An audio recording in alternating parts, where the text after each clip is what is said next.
Right. I hit the start stream. Maybe button. not. I always hit the the pre-stream before we actually start recording, just to make sure everything's working, make sure everyone can see us, that we do come through.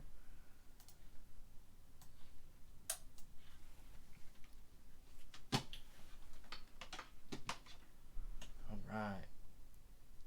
We should be live. Just checking the stream health right now. It says it's orange. It's not green. Look it's up, orange. you.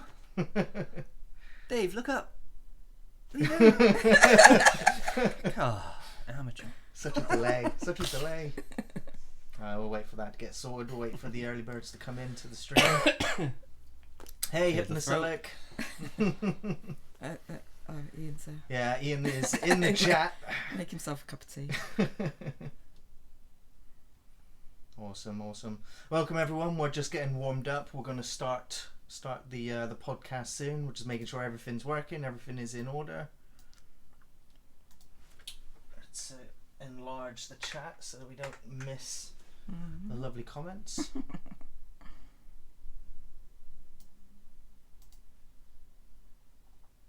Hey Scarrow.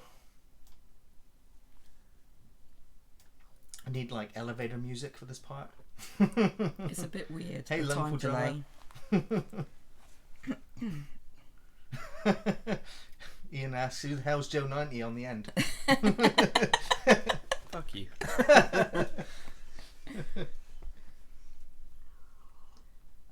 Hey Josh. And everyone here as well? The stream health is still in orange, which is annoying. What does that mean? Hey Dan. What does orange mean? The stream health, usually it goes green, and that's when we know it's a full high definition stream. In terms of it's not going to cut Hey, out. Rabbit! See, That's Hannah. up, nice. What's up? Hey Aaron J. Holmes? Hey Davey. So when it's gone green now finally. So Hey. yeah, now I know, good to go. Hey Zane. Now we can see ourselves. Hi, Zaid. Hockey jersey? It's been good to see Linda there. What Yeah. about me? They will see you.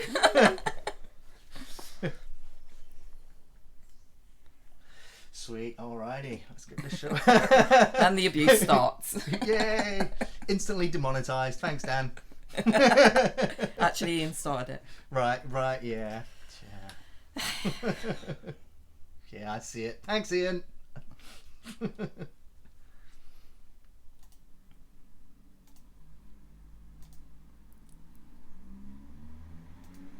Of course, I hit record. And the car pulls up outside. Ambience. Indeed. It's real. Makes it real. Alright, let's move that there. Here we go. Hello, welcome to Off the Shelf Reviews. It's podcast number 34. I'm Gary, and joining me for the podcast we have Linda. Yay! And Dave. Woo! And of course today we're going to be catching up with the recent films and games we've been playing. In the second part of the podcast we're going to be discussing remakes and reboots, more specifically our top 5 worst reboots. It's come up as a question quite a few times in the podcast, so we actually put our heads together and come up with a list of the absolute worst, the biggest offenders. And of course in the third part of the podcast we'll be answering your questions live. Of course we do have some backup questions if you posted them on Facebook. So without further ado, we're going to go into the catch-up section, and I've been dying to talk about this since it aired. It's something I've mentioned in the previous podcast leading all the way up to it, and that is the Dark Crystal series, The Age of Resistance. Now, everyone that I've approached and talked about it with has kind of gone, yeah, I watched part of the first episode and didn't go back, and I'm just totally flabbergasted. Sorry. What happened? Like, did the... No, I think Hannah liked it. I need to talk to Hannah. Yeah, you need to talk to Hannah. Because Dark Crystal, I'm a big fan of the original film. I love Muppets. You know, you don't see enough puppets in films. You know, I even watched the Melissa McCarthy film with puppets, which was that wasn't any good? very good. No, No? but I watched it because I was like, it's puppets in a film, and it's an adult-rated film. You know, you got puppets being shot with machine guns and stuffing flying everywhere. The last one I enjoyed. Well, the last one I watched was The Muppets with Ricky Gervais, which I thought was terrible. Oh yeah, But yeah. the one yeah. before that with tall guy from How I Met Your Mother, Jason Segel. Yeah. That one was really good. Good, good. I know we were watching it with one of the kids as a baby at the time, so I don't Yeah. know if that made it better, but I really enjoyed that one. Good. Because I don't think we get enough Muppets, and I could only imagine watching The Dark Crystal. I'm just like, if only we had kept making puppet films up until today, where the technology would have gotten to, because they literally had to reinvent, Muppets to make this film. Because at first they were like, we'll do it with all CGI, we'll do it all animated. Yeah. And they're like, no, if you're going to do The Dark Crystal, it has to look authentic. It has to look just like the original film. And I agree with you. It did. I've only watched the first episode. Yeah. But I was impressed by. But it absolutely does. You can put the side-by-side comparison and they look identical. The detail in the puppets, I gotta say, the show, it brought me to tears. I was just openly weeping just watching it, just because of the amount of work that had gone into making it. Just all of the puppets, all of the movements, the sets, the music, the voice acting. I just had to, the whole week just binged the whole thing. And when it was over, I just couldn't believe it. I was like, that is just a testament to filmmaking prowess. And God bless Netflix for making it happen. It's like, I'm not going to cancel my subscription now. And I didn't even expect a prequel, because a lot of prequels don't work. Yeah, that's because you're right. like, it's a prequel. Yeah. I know how this ends. Yeah. But to tell a compelling story over 10 hours worth, I was blown away. I think maybe I need to give it another go. Can you even think why people have had a strange reaction to it? Is there anything? Take your biased hat off for a second. I really don't know. For me, the first episode, it gave me the twinges of Game of Thrones episode 1, season 1. Of course, I was a big fan of that show until its horrible ending. Brilliant. But the first episode, you were just like, wow, I'm going to be in for something special. And the first episode of Dark Crystal did that for me as well. It's just like, there's complicated characters, there's heroes and villains, and there's shades of grey. But it didn't feel like a kid's show. It felt like an adult show, especially with the brutal murder of some of the characters in there. And of course the Skeksis, they're fascinating to watch. They are all pure evil, but the way they manipulate the Gelflings to doing their bidding is fascinating. I don't know. We were talking a little bit about it beforehand, but I said I agree. The visuals and the puppetry and everything is absolutely brilliant. But it was just something about the voices or the script. I don't know what it was. It just put me off. It just didn't. It's really difficult to put my finger on it. But I don't know. Maybe I was distracted. I don't know. Maybe I need to give it another I know go, some people complained about Mark Hamill's voice because they're just like, he's doing the same voice again. It's the Joker. It's like, well, I actually didn't realise which one was Mark Hamill at first. But I recognise Simon Pegg and Jason Isaacs. Yeah. Jason Isaacs. Actually, I just think amazing voice. I think it was Simon Pegg that put me off. Really, Yeah. he's the Chamberlain. Yeah. He's the most iconic one. Making. Sorry. No. Wasn't doing his voice from The Boys, was he? No. No. It's an awful accent. But I've completely fallen in love with the character of Hupp. He's a little podling. He wants to be a paladin, and he's armed with a big wooden spoon. Just adorable. Does anyone wave their hands around like Kermit the Frog going? "Rah!" That's what I can imagine in a fantasy setting. Everybody's just like. "Ah!" No, there is an amazing sequence where the Gelflings have to go and like one day of the year they clean all of the podlings. The podlings just love to run around in the mud, so there's just like an impossible task of trying to sit them down and clean them, and you got these little naked podlings running around. It's just and some of them are just pissing towards the camera. It's just like, you sure this is a kid's show? Yeah. Especially with the murder. And there's one Skeksis with pustules all over her face that kind of just soak into her food that she then eats. And you'll lose your appetite watching this. Yeah. Do you think they make more? Because I know that the team that made it have said we're waiting for the call. Like, we've got more we can do. do you think it inspire more sort of puppet work? Because the last thing I remember is Team America, them talking about how much of a ball ache it was to make that. Absolutely. And with the sort of easiness and They of hired CG. They hired all animation the now. experts in the field. I mean, a lot of the people had worked on the original film as well. but they kind of knew how to build the sets, kind of at waist height, so that everybody can sort of move underneath in the way that the cameras work. They figured it all out, and so the sets are there. All the puppets have been made. I will say there was, they didn't advertise much in the way of how much CGI is actually in the show, and there is quite a bit of CGI in there. But it was to add blinks to the models. It was just to add little bits of facial animation that you're not going to get in a puppet. Yeah. But there's also like massive chase sequences and sequences where the Gelflings are flying, which of course they do use CGI. And at first it took me out of it, but then I was like, how the hell else were they going to do that? No, it's true. But the merging of the two, really good. Bring back really Fraggle Rock, I say. Yeah. So Linda, you've been watching anything recently? Anything I've really been watching is really boring, but it's MasterChef Australia because I love it. Australia is... Yeah, the MasterChef Australia. I prefer the MasterChef Australia one to the Any British reason? one. What do they do different? They do their format's different to the British one, so slightly. So it's just they just all shrimps gripping. on Barbies. No, just cooking shrimps on Barbies. It's fascinating, but I've not been watching much because I'm in training, Gary. Yeah, I'm in training. What for? The Plymouth 10K. Oh wow! I can do the Plymouth 10 steps, 10K. So I'm doing Pretty Muddy tomorrow with the Rockfit girls. Yay! Very good. Very good. What's that? That's that only sounds like hell. Well, that's going out No, it's brilliant. It is because it's basically I think it's 5K. Right. That you do, and you can get the choice. You can run it if you want. Yeah. Last time I did it a couple of years ago, we didn't. We decided our objective was to get as muddy as possible.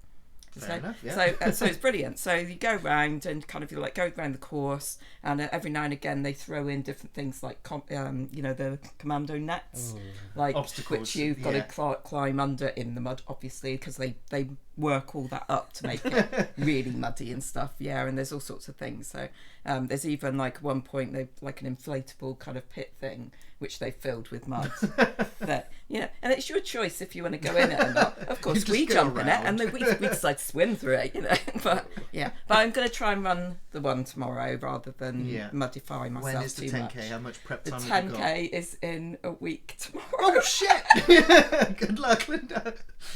People take like 3 months to prepare. No, I have been preparing. I've been going out for a run every Sunday morning around about, and then at home because it's difficult for me to do that during the week, obviously because of work and Ian's work and with Dylan and stuff like that. Of course. So I do treadmill. Very good. Yeah. At home, so I'm doing that kind of in the evenings. Yeah. So is it around Plymouth? Is it? Yeah. So it is on the streets. Yeah. And Ian's obviously going with you. Yeah. Well, he's going to come up, get up early to watch. Yeah. Oh, watch. Yeah. And then drive to the finish line. And drive me home. Right, yes. Yeah. My objective is to finish it, hopefully before they reopen all the roads to the traffic. Right. What time is it? 8:30 in the morning. Okay. That one starts. So, and I think the aim is that you've got to try and do it in 90 minutes because after 90 minutes they start opening the roads up. Right. Yeah. So is it a charity fundraising event? Well, you can do. Yeah. Yeah. Things like that. Obviously, tomorrow is cancer research. It's very obviously good. A brilliant cause. Absolutely. So we've all been raising loads of money for that. And and then obviously the Plymouth 10K one at the moment I haven't done like a charity thing for it, but the reason for doing it is because my boss challenged me to do the Plymouth half marathon next year, so this is my first step. Very good. It's a big first step. Is it what? There was a viral video that went on last year for one of the runs of like someone driving their car and kicking off. Yeah, there was a big argument. Yeah, I know. I remember it's seeing awful. that come on. Yeah, because they reckoned that they haven't publicised it enough and stuff like that, which is all rubbish. Happens every year. Of course, there's going to be somebody. There's always somebody. Yeah. So that's where I've been consumed. Very good. At the moment. No, it's a worthy cause, and for fitness as well. I could learn a thing or two. So Dave, distract us our audience. Well, basically, I've been playing Gears 5, but I've been trying to do it co-op, and me and my friend that do it can only do Monday mornings because we both work opposite shifts. So this week I have blitzed a ton of movies. Very good. So I've finally caught up. First I watched was the new Spider-Man. Very good. Yeah, I enjoyed it. Yeah. I didn't like the first one, Which one? That was Far From Homecoming. Home? Homecoming was the first one? Yeah, I didn't And really then Far enjoy From that Home's the film, next. but this one actually surprised me quite a bit. Yeah. Um, It was very funny. That's what I enjoyed. the only problem I had was like I kind of wanted to enjoy their school trip, but it was Right. you know it's The, like the teen drama. the teen drama, like they're all out there, but it's kind of ignored. Like they're here, then they're there, then they're there, then they're there. And it's like That's because the plot needs to move them on. Yeah. yeah, and then Yeah. when he gave the glasses to Mysterio so fast, it's like Yeah, yeah. what? It was like, yeah, I'm too young for this responsibility. Yeah, It's it's just like, but I enjoyed it. It was some cool fight scenes. yeah. Mm. Jake Gyllenhaal was really good. Yeah, A really yeah, good I thought he was Mysterio. good. Yeah, I don't. There's only one Jake Gyllenhaal film I think. Yeah, it's just my person. That was Jarhead. That's the only film of his that I've never really liked. But everything else Everything he's else done. he's done is is very good. good. I watched one where he was a ambulance chaser. That was a good film. Oh, is that? Is it the one where he No, was he was the a reporter? yeah. He was the He was basically causing stuff to take to happen, so he yeah. would be the first one on the scene That to was a good report it. film. Yeah, he it was messed very up good. in that film. Yeah. Second, I watched John Wick 3. Yeah. Have you watched it? Yes, I watched it in cinema. Oh, I Yeah. haven't seen it. I really liked it. I thought the first one was overrated. I thought the first one was fantastic. I didn't like the second one. Yeah, I didn't like the second one. Can you? I like the second one. And then the third one, I had very little expectations, but man, it That got make it me better? straight away. I really liked Halle Berry.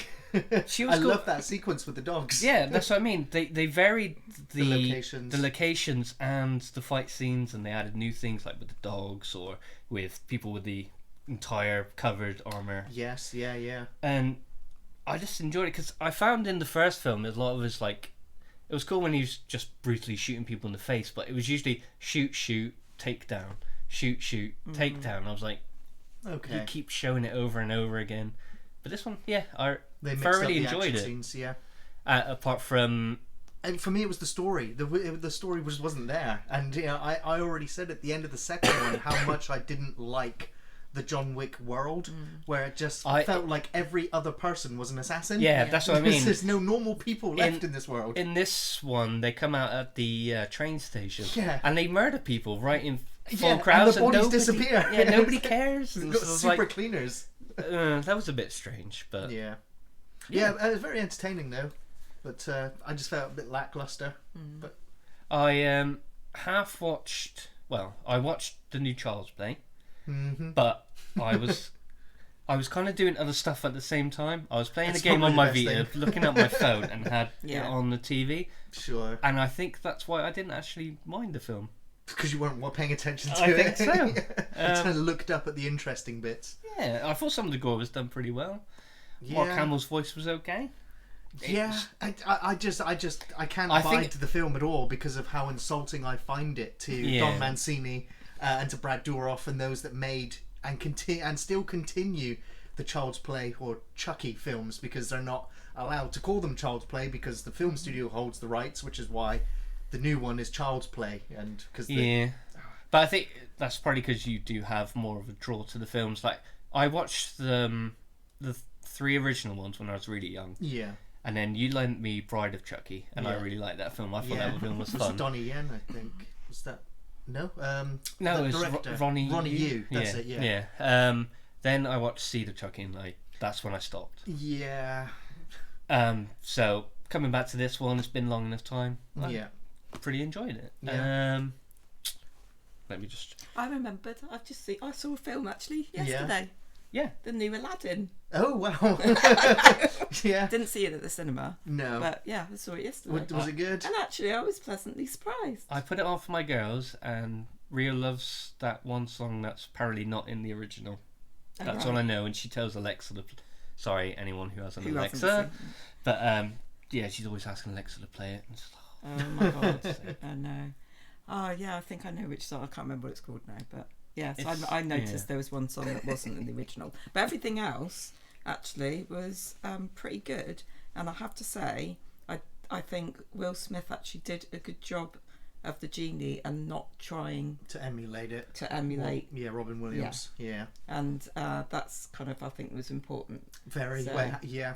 Because otherwise it would just be quite insulting Yeah. because it was kind of immortalised Yeah, in the role of the exactly. genie. Yeah. So, but no, I really enjoyed it actually. Yeah.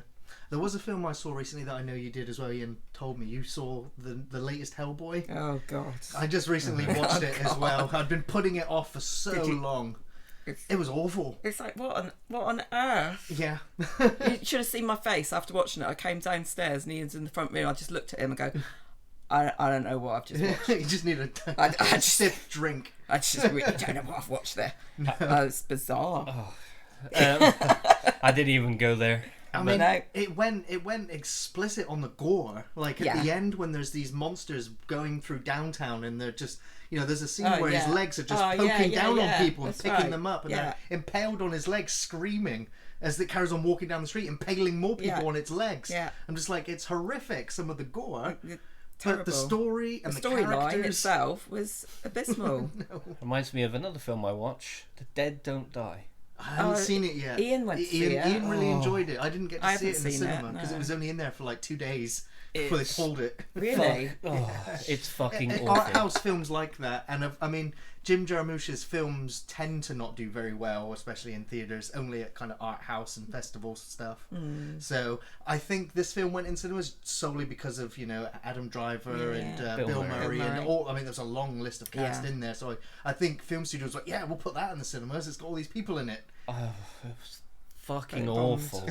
Fucking awful. The pace of the film is so slow, Yeah. and everybody's talking like this. Nobody has any expression. It's, Yeah. They're trying to But- break the fourth wall, and it doesn't make sense. Sure. I'm still going to give it a go because I would love to Yeah, talk no, to you no, about I'm it. kind of a fan of the director and I like the cast. So I'm Yeah. like, yeah. Ian, I love The Dead Don't Die. You're an idiot, Ian. I think You're an he's the idiot. only one. Yeah. Oh, no, someone else, yeah. Lungful. Kinda liked. Kind of Dead like it. Don't Like. You're wrong. Kinda. You're wrong. I watched a film we talked about last time I was on the show, Midsummer.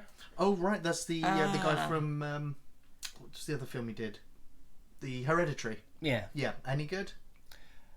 I started off not liking it because it's a bunch of Americans. That most of them are dickheads, absolute twats, and then they go to Sweden, and it's kind of how I imagine a lot of Americans think of anywhere outside of America, where everybody's just weird but the film is dark and it's horrible. Okay. And it starts with the main female, her younger sister, I think it's younger sister, kills her parents, and the way she portrays her just fall and devastation, and Right. it's, So she's it's a a psychological thriller, horror as well as being. it's hard to explain. You really have to watch it, but Okay. it goes It's in on my some to watch list. nasty ass places, but Excellent. it's very, very, very good. And Spoilers for Christmas, Linda. Ian's got it for you. and then yesterday I watched Hobbs and Shaw. Hobbs and Shaw. It's the recent The offspring Fast of and Fast and Furious. Yeah. I don't. Is this Jason Statham and The Rock, isn't Yeah. it? Yeah, and they are fantastic in it. They are a great pair. Okay. Like the jokes really work, the action's really good. I'm waiting for the butt now. I thought No, it was going to be a big butt because I knew Roman Reigns was in it. Really? Yeah, because he goes back to his like Samoan family. Okay. And they He's are like a distant cousin or something. Yeah, but he is so in the background. He comes in to do two of his crappiest wrestling moves that I hate. But apart from that, it's fine. But I think that's the new 80s action film.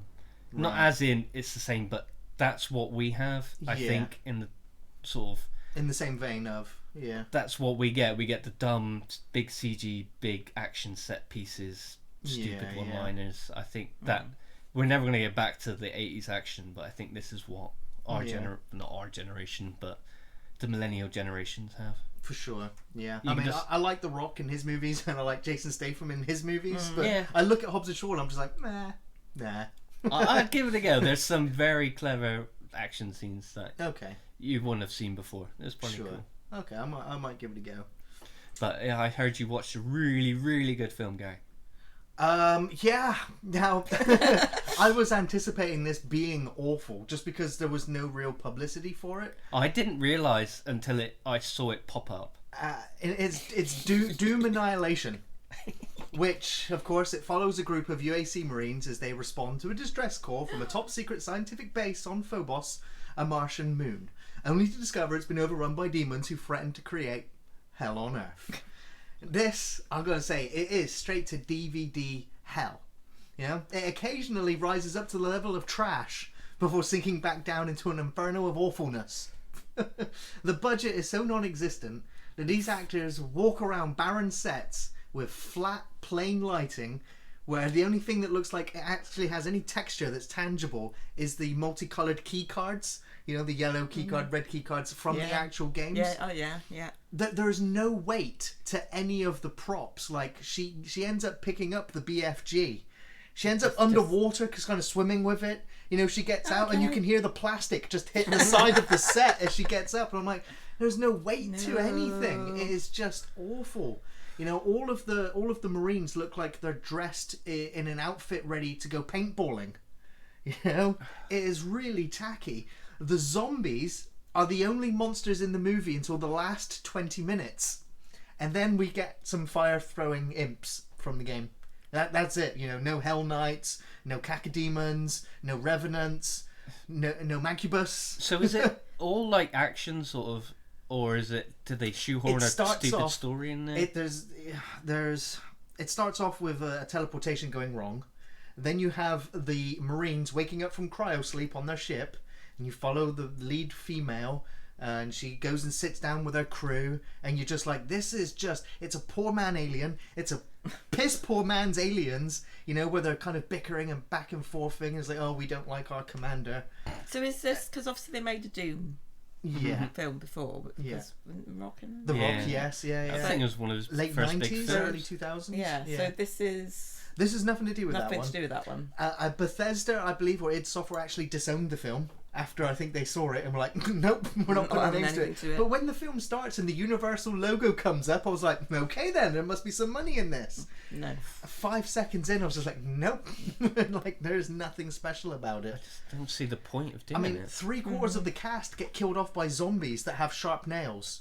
You know, the zombies are running and sprinting and wall running.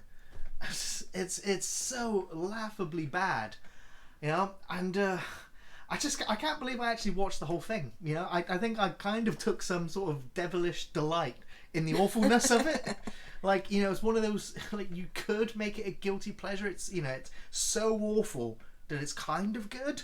Yeah, it is at that level that you know, when the credits were coming up, I was just like, well, I've watched it all. Oh, fuck. Oh dear. But it was, you know, you look back at like the late 70s, the set of Alien, you know, just the corridors of the ship, how much detail. There's one shot of Alien has so much more going on than the whole of this film. I would honestly say that Doom Annihilation is the worst film I've seen this year. Do you think the sets they were trying to make it look like the old game? There's more going on in the original Doom game. Like, especially when you look at like the new Doom that's coming out and then look at the visuals for this one, it's night and day. Yeah. It is abysmal. It really is. I'll give that one a miss. Yeah. Put it on in the background, you know, get really drunk and watch it, and you might just be able to laugh at its awfulness. Yeah. But speaking of Alien, obviously I've mentioned a few podcasts ago, after Alien Covenant, I kind of disowned Alien. Like, they had the big anniversary, released Alien in 4K, they made a bunch of short films, they released a graphic novel, a mobile game, like all these things Alien, and I was just like, go fuck yourself. Did you not even try the game? No, I didn't want nothing to do with Alien. I didn't even watch the shorts. I was so butthurt as a fan of the franchise after Alien Covenant. I was like, I'm done with this franchise. Like, if I watch it, you're only going to upset me more. But as part of the celebration, they released a documentary called Memory, The Origins of Alien. All right. Which their synopsis was that it's the untold origin story behind Ridley Scott's Alien, rooted in Greek and Egyptian mythologies and underground comics, the art of Francis Bacon, and the dark visions of Dan O'Bannon and H.R. Geiger. And it's a contemplation on the symbiotic collaborative process of movie making and the power of myth and our collective unconscious. You remembered that all in your head, didn't you? But it was so good. It made me fall in love with Alien all over again. Okay. And of course, I mean, Ridley Scott only has like 10 seconds in the whole documentary. Really? I was like, yeah, they interviewed him. It was like, done. Like, this is not about you, Ridley. This is about Dan O'Bannon and the original creators of this film. Like, Ridley, you know, granted, he was the visionary that molded it all together. But it was Dan O'Bannon who had the ideas. I mean, he had the idea way back before he went to film school. I mean, when he met up with John Carpenter, and John Carpenter was like, "Look, you've got this alien thing. You know, I'm going to go do my thing. I'm not going to do your thing. So we're not going to work together anymore." And so Dan, he went off, and you know, and he kept mulling over and trying to get Alien to where it actually became. But even today, he doesn't get all the credit that he deserved from, you know, the mainstream. It all goes to Ridley Scott. And of course, Dan O'Bannon has, you know, passed away several years ago now. So Sad, isn't it? yeah, very. But if you get a chance and you love the Alien franchise or as much as you used to, Memory Origins of Alien is really well done. How long is it? It's about an hour and a half, nearly 2 hours. I will say the opening sort of 2 minutes is very weird, where it's kind of like it's on the alien, it's on the Nostromo, the camera's going through, and then there's like 3 witches out of Shakespeare, you know, just crawling around, and you're like, what the fuck? Yeah, That's cool. Because I enjoyed the Friday the 13th documentary. Yes, but yeah.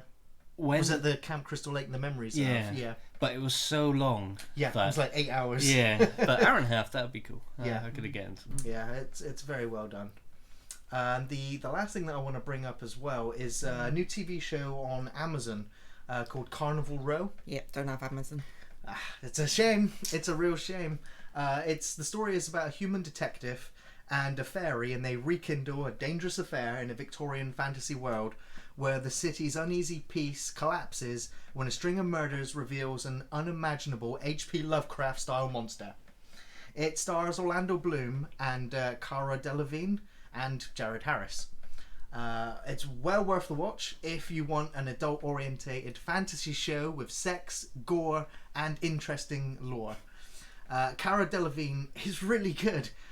Well, it actually took me a while to warm to Orlando Bloom, who looks like he's trying really hard in some of his scenes. I love Orlando. Yeah, but it has the themes of racism and immigration and politics. They're all really well explored in a war-torn Victorian setting, and every episode has a movie-like quality when it comes to the photography and the music.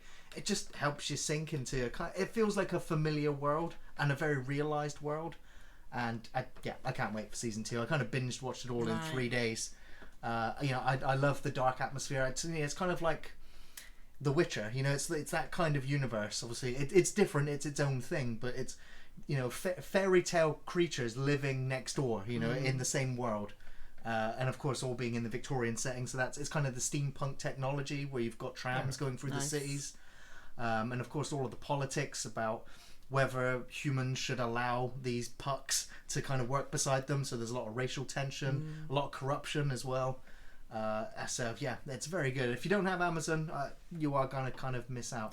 I would say that this, Penny Dreadful, it was another one of those shows that I really liked. But that kind of wore thin, the episode by episode, the monster of the week, whereas this, one overarching story. And I didn't really think much of Cara Delevingne in the film that came out a few years ago, The Thousand Planets, Luc Besson movie, Valerian. Valerian, yeah. I absolutely wanted to tear my eyes out in the cinema. I fell asleep and woke up and realised the film still had another hour and a half to go. I hated it so much. I didn't watch it in the cinema though. Damn. I know, it was painful. And as a result, I vowed never to watch another Luc Besson film again. Did I watch it in the cinema? I can't even remember now. Did he actually direct that? What, the Valerian one? Yeah, he did. Yeah, I think where he put his name on so many films over the years. A lot of it was trash. Yeah, it was. So I'm just staying away from him. Yeah, but Carnival Row, absolutely loved it. What's on film for this week? sorry, somebody just said that's on film for this week. What's on film for this week? Penny Dreadful, maybe. I don't know. Okay, so should we get into the news segment? News. Okay, so unfortunately, as we kind of do, with the sad news to begin with, legendary actor Sid Haig passed away at the age of 80. A fantastic actor who gave many memorable performances, including Galaxy of Terror in 1981, House of a Thousand Corpses in 2003, and of course The Devil's Rejects in 2005. He often had minor roles in TV shows starting in the 1960s with appearances on Batman and Star Trek. He had 2 episodes in Batman. I'm trying to remember the name of his character, but he was in the original. Oh, cool. The original I might show. have to go check that He out. was in 1 episode of Star Trek. He was in one of the James Bond films. He literally just acted. He never really got that much recognition. But I think the last film I saw him in was Bone Tomahawk. He turns up, he's got 1 scene in that. But that's kind of Rob Zombie's thing though. Like a lot of the actors are like memorable roles, great memorable roles, but they never made achieved it the big. fame. Yeah. I mean, he liked to pull from Sid Haig worked in Jack Hill's blaxploitation films throughout the 70s. But you try and track down a blaxploitation film today, you're gonna have a hard time getting anything that survived the grindhouse era films. Yeah, we just have to go with Black Dynamite. Right. Yeah. Yeah. But he was a working man, and you speak to people that met him at conventions, and they all say how much they loved him, how funny and charismatic and warm-hearted he was. And he was big on the con. At the conventions, absolutely, yeah. I mean, he was in so many shows. He connected with so many people, but like I said, he just never got that recognition. He will be sadly missed. And I mean, his role in House of a Thousand Corpses, Captain Spaulding. I think he is one of the main icons of the 21st century horror film. Yes, I mean, I agree. You got Jigsaw. Yeah. Him. I was thinking Scream, but that was more sort of the 90s, isn't it? Yeah, that was the meta genre. You like the 80s, generation. everybody, and the 70s, everybody knows Jason, Freddy, Mike Myers. But yeah, I think Captain Spaulding is up there. Like, yeah, I would say I agree. You always see figures of him about. Yeah, I put him up there with Slender Man. That was very sad to hear. We'll miss ya. But yeah, and the next bit of film news is not so much news. It's kind of so much as I wanted to talk to somebody else about Terminator. Terminator is one of my favorite franchises. Well, my favorite 2 films because it's had a terrible legacy of sequels. But Dark Fate is aiming yet again to be the first of a new trilogy. Oh, gosh. Now, every film since Terminator 2 has intended to be the beginning of a new trilogy, but they've done so terribly well that it just never happened. They all failed commercially and critically. But James Cameron, he's actually written the script for this one. And, and they've got Deadpool's Tim Miller directing this one. So I'm like, okay, there is potential here. That last trailer was really good. I really liked the last trailer they released. Yeah. The first one I watched and I was like, some of the CG looked a bit weird and ropey. But the last one actually was like, it reeled me in. I'm like, I'm ready to be let down again. Yeah, I mean, it's the fact that, when they were filming it, they were just like, look, we're going to make this an R-rated, but we're also going to film all of the scenes, but we're going to make it PG as well. So we'll take out all the swearing, and they got like a quarter of the way through filming, and they were like, what the fuck is the point in this? Let's just make it the hard R 18 rated film we want to do. That's what I found with okay, from 3 it was always like, we're gonna recast everyone apart from Arnie, and Arnie's getting older every because time. Linda Hamilton didn't want to come back. Yeah, and it's just like, I don't want, there's been 3 different John Connors, isn't it? Or more if you include 4 alternate future ones. Yeah. And it's just like, I don't care, and you're sort of finding ways of retelling the story or sort of undoing the story before. Yeah. But then I saw Linda Hamilton, and she looks fucking badass. She does look badass. I love I've been Linda playing Hamilton. her in Gears. Right, yeah. I always choose her as a character. Yeah. I mean, it's sad to watch her get chainsawed up and blown into bits. Yeah. But it's still badass. It still is badass. I mean, I've heard all the negative sort of opinions out there about it. They're like, oh, this new film is woke. Or, it's female empowerment and it's social justice warriors and have they all seen that Terminator kind 2? of stuff that's going on. I'm just like, Linda Hamilton Linda is the Hamilton's icon. She's badass. one of the most badass women in film history. And seeing her come back, I think you can thank in no small part Halloween and Jamie Lee Curtis's sort of comeback as Laurie Strode. And it's just like, women in their late 50s, early 60s can still cut it. And but for me, it's the story that I want. If we're going to have the same family, the Connor family, it's like Edward Furlong. He is John Connor, where he was until he became a meth head crackhead, kind of criminal, whatever, a washed up hack. But he is still John Connor. Like every other actor that's played him since is like, he's still not Edward Furlong. Like, as terrible as he is as an actor. Like, I enjoy him in Terminator 2 and American History X. He's phenomenal. yeah, he's very good in that. Yeah. But then, like a lot of actors that age, they just fall away. Yeah. I don't know whether it's due to the direction or the script or the environment on the set that got the performance out of him. Yeah. So yeah, I'm excited to see Terminator Fate. I'm going to go in the cinemas to see it. When is it? It's the middle of October, I think. I'll wait to hear what you say. Yeah, so it's imminent. I don't know. Might have to go to the cinema for that one. Yeah, I've seen every Terminator barring the first two in theaters. So yeah. And this is kind of, it was almost news before they decided not to. But Sylvester Stallone is looking to actually make a sequel to Tango and Cash.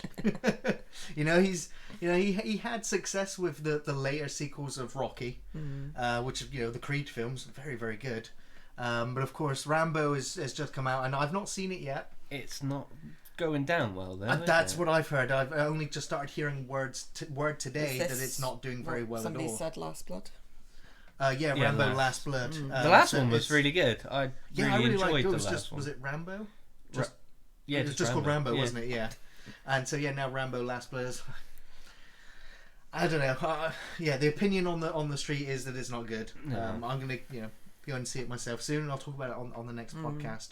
But yeah, so Tango and Cash 2, in an interview that Stallone did with Fandango, he said he would do Tango and Cash in a second, though it looks for now as though Kurt motherfucking Russell is not convinced it would work. And in his response to Stallone, he said, I don't know, Sly, there we were in our prime, and now we're in our unprime. So, I don't know. Kurt, you'll always be in your prime. And so apparently Stallone was like, Kurt, I'm telling you, you gotta go in on this. But the two have apparently decided to maybe revisit the idea at a later date, which kind of just means Kurt Russell ain't going to do it. No. He don't want to do it. That's the thing with Stallone. Like, he has all his iconic series and movies, but the last couple of films, like standalone films, have not been good. No, I mean, he's still doing those Prison Break type movies. Yeah, and they're never that good, so I think he's just kind of like... He needs to move on. Yeah. Retire. Which is the same, I want like, another Creed movie. He was an icon of the 80s. Yeah. His films But still I mean, hold up Arnie's and still are doing badass. it, so it's... But, yeah, just have to wait and see, I guess. For sure, yeah. So in the next bit of film news, This there's is kind of exciting. a little bit more excitement This because is exciting. I'd washed my hands of this franchise Oh. too. Really? What did you think of the second one? We're talking about Jurassic World 3. Oh, yeah. We should really say what we're talking about. Yeah.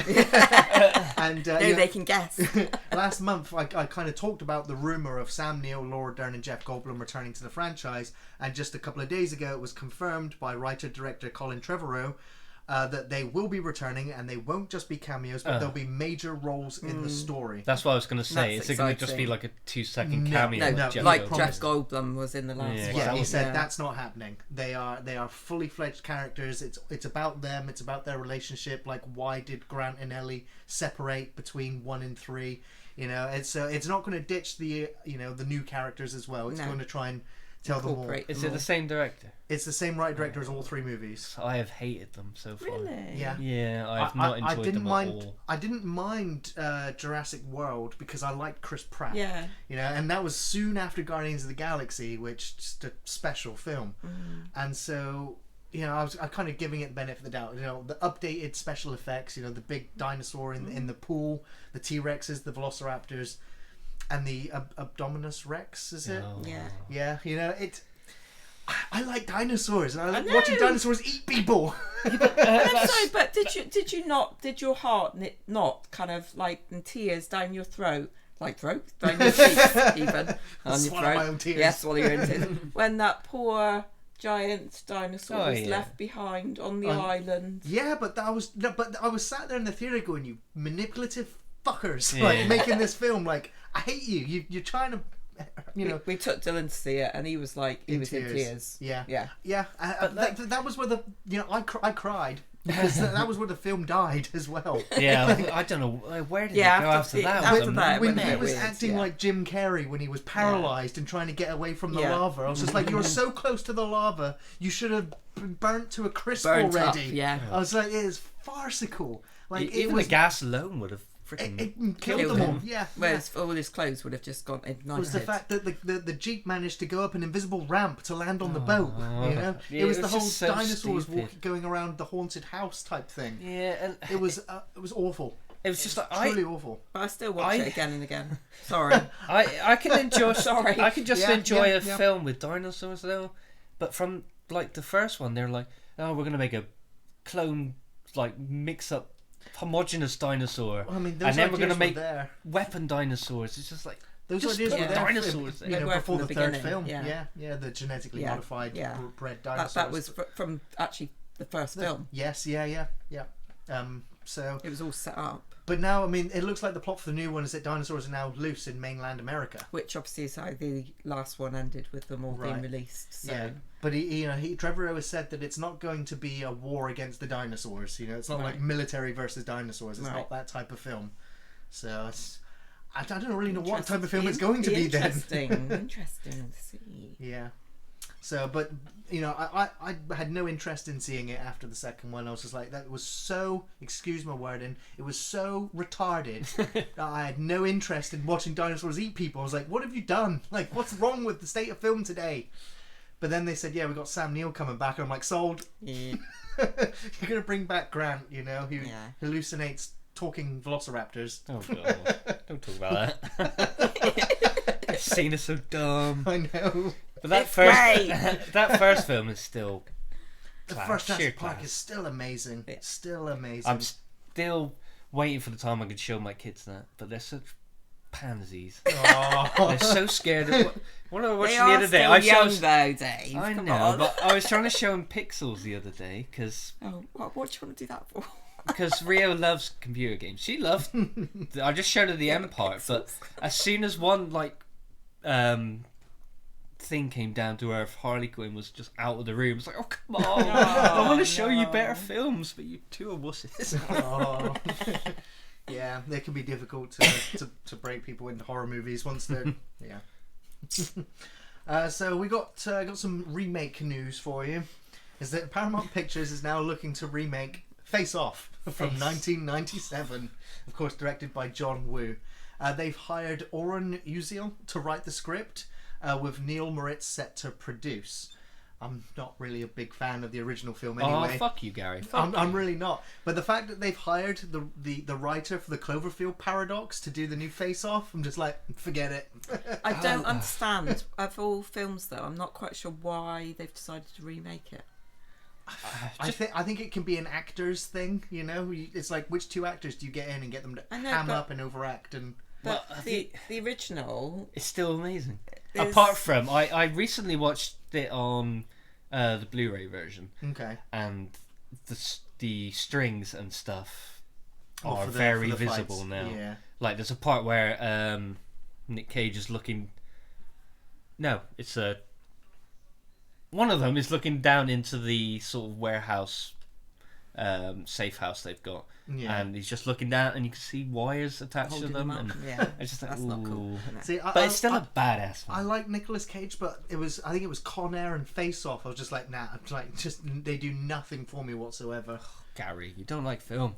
But people are like whoever, because obviously they haven't said who they're Who they've thinking. hired yet, yeah. So they will be compared against Travolta and Cage. Yeah. Oh, I mean, Nick Cage in that film, it's just you can even get there's so many gifs out there of Nick Cage. He's just Yeah. like, and he grabs the choir girl at the start. He's just like, he's so I mean, good in could it. they actually get the two of them back? Would they? Oh. Who would you want to see in the remake? Nick Cage Jason and Nick Cage. Statham in The Rock. It probably will be. Right. Apart, well, no, they changed their voices. It all don't they? depends how much money they've got, really, doesn't it? It does, yeah, because the CGI work of the bodies, I don't know. That film is so Get two mental, people that are though. similar. Especially for John Woo. Just Right. like the premise, and like they start off in that prison with like the stupid magnet boots and stuff. It's so dumb. It's been a while since I've seen it. Don't know if I ever want to revisit it. But of course, it's on the remake slate, and we've got even more remake news for you.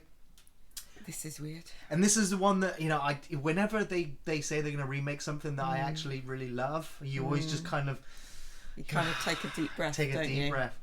Battlestar Galactica is now being considered for the remake treatment again. Now, ever since the NBC Universal show ended with the Ronald D. Moore kind of run, which was the third iteration of the show, because you had the original Battlestar Galactica, then you had Battlestar Galactica 1980, then you had the Ronald D. Moore Battlestar Galactica, and ever since that wrapped up, Universal have been looking at doing movies. At one point, J.J. Abrams was going to be doing the next movie.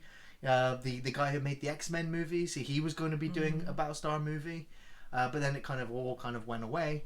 But now they're looking at redoing it yet again, and they've hired Sam Esmail, who is the lead writer on Mr. Robot. Have you ever seen Mr. Robot? No, it's on it's been on my to watch list for a long time. I've heard nothing but good things. It is one of the best series of the last decade. Yeah, it's phenomenal. Yeah, so phenomenal. I've heard very good things.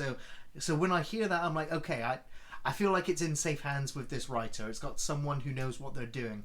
But he recently tweeted out and said, Battlestar Galactica fans, this will not be a remake of the amazing series that Ronald D. Moore launched, because why mess with perfection?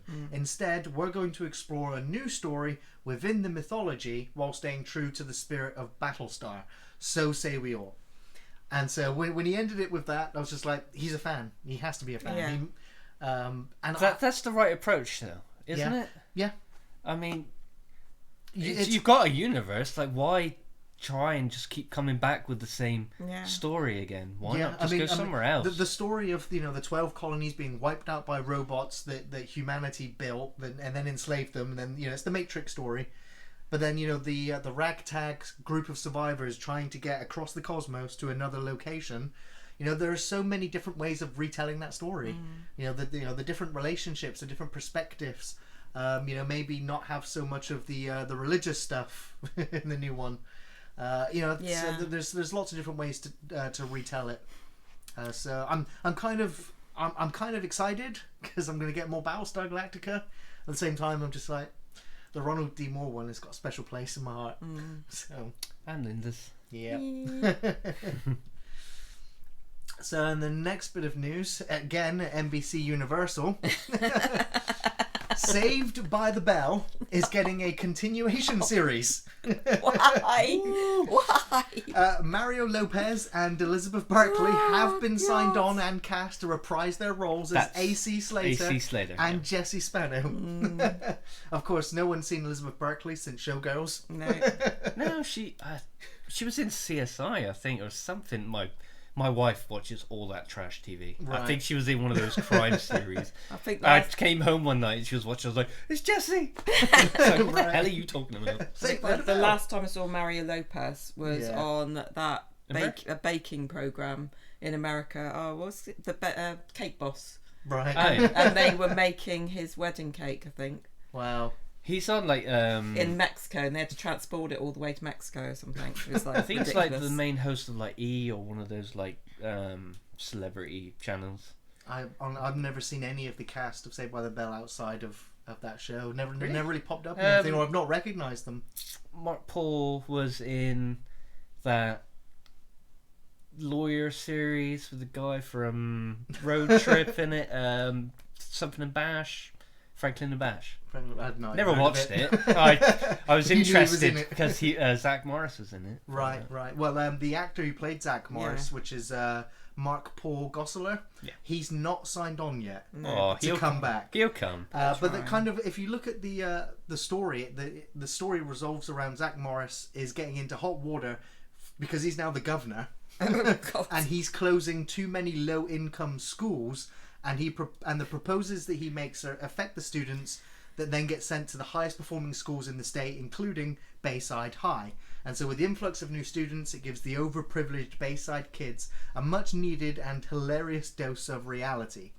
So for me, for those of you that grew up in the 90s, this is a revival of sorts. But You know, I don't know if it's really going to capture what No. Cobra Kai did for Karate Kid. Yeah. But I mean, every school holiday, Saved by the Bell was on. Yeah. Every day. Yeah. Every day, yeah. It was a every sign morning. you're on holiday. Saved by Right. the Bell was on. Yeah. I still love Saved by the Bell. I think I said last time I watched I've never the wedding revisited film it. on my the night before my wedding. I was an adult when it was on originally, and I still watched it. Yes. I Wow. recently it took me years because I could never find the new class because they Yeah, came they back did- with a they new did, series. yeah, with they new- It was did. Screech was Yeah. was a teacher or the Yeah, headmaster? He was or- like Mr. Belding's assistant. Or That's something. right. Yeah, yes, yeah, yeah. that's right. I got it finally, and I watched 1 or 2 episodes, And then but I after couldn't that, do didn't it. he, Yeah. didn't he get the actor who played Screech? Didn't he end up in trouble? The police tried We to did a kill someone. porno, He and stabbed Yeah. somebody. then Yeah. he did a wrestling reality TV show. Apparently, he was bullied and kind of phased out of the group, like behind the scenes. Yeah, there was the unauthorized film. It was basically telling the story of. the behind the scenes. Yeah. Yeah. I don't. I The think I rest of only the saw cast were like, clips of "Nah, it. this didn't happen." So, Yeah, I think he's just kind of made it up to kind of Hmm. get him some publicity. Yeah. Yeah. I don't know. I saw the mugshots. His police mugshots. His police mugshots, yeah. But, It looked pretty rough. I quite enjoyed Girl Meets World. Yeah. It was like the follow up to Boy Meets World. No. Never Ever seen watched Boy that. Meets World? I've seen Not also that Boy one. Meets Oh, World. but it Yes, yeah. It was basically their kid. It was the same returning cast. Okay, I didn't. I mean, realise. it was a kids program, and Yeah. it was fucking like weird watching it, but it did have the original cast playing the same role, so Yeah. it was kind of nice and nostalgic. But Yeah. it didn't last too long. I don't know. I'm sure before we'll know it, we'll see the the continuing series of Malcolm in the Middle. it's only a matter of time. That show still holds up. Me and my wife watched it a few years ago. Yeah, It's yeah. I still fun. actually caught a couple of episodes not too long It's ago. still fun. Yeah. Now here's some odd news that I'm not sure if those of you in America might know They of. probably Wurzel won't know. Gummidge. Wurzel I loved Gummidge this is show. set to return. I used to love the show. My dad I- used to sit me and my brother down to watch good old Wurzel Gummidge. And Aunt Sally. I can Yeah. picture it, but I don't really remember it. I think I was I don't. maybe a bit too young. Yeah. I kind of remember it being on. He had different heads. He Yeah. could change his head for different occasions. Yeah. It was always, of course, And played he was by, in love with Aunt Sally. Yeah, played by John Pertwee, who's the voice of Super Ted, that animated cartoon. Yeah, but he was also the He was third also Doctor third from Doctor Doctor Who, Who. brilliant. Yeah, but Wurzel Gummidge, if you're not sure, he is a scarecrow who comes to life.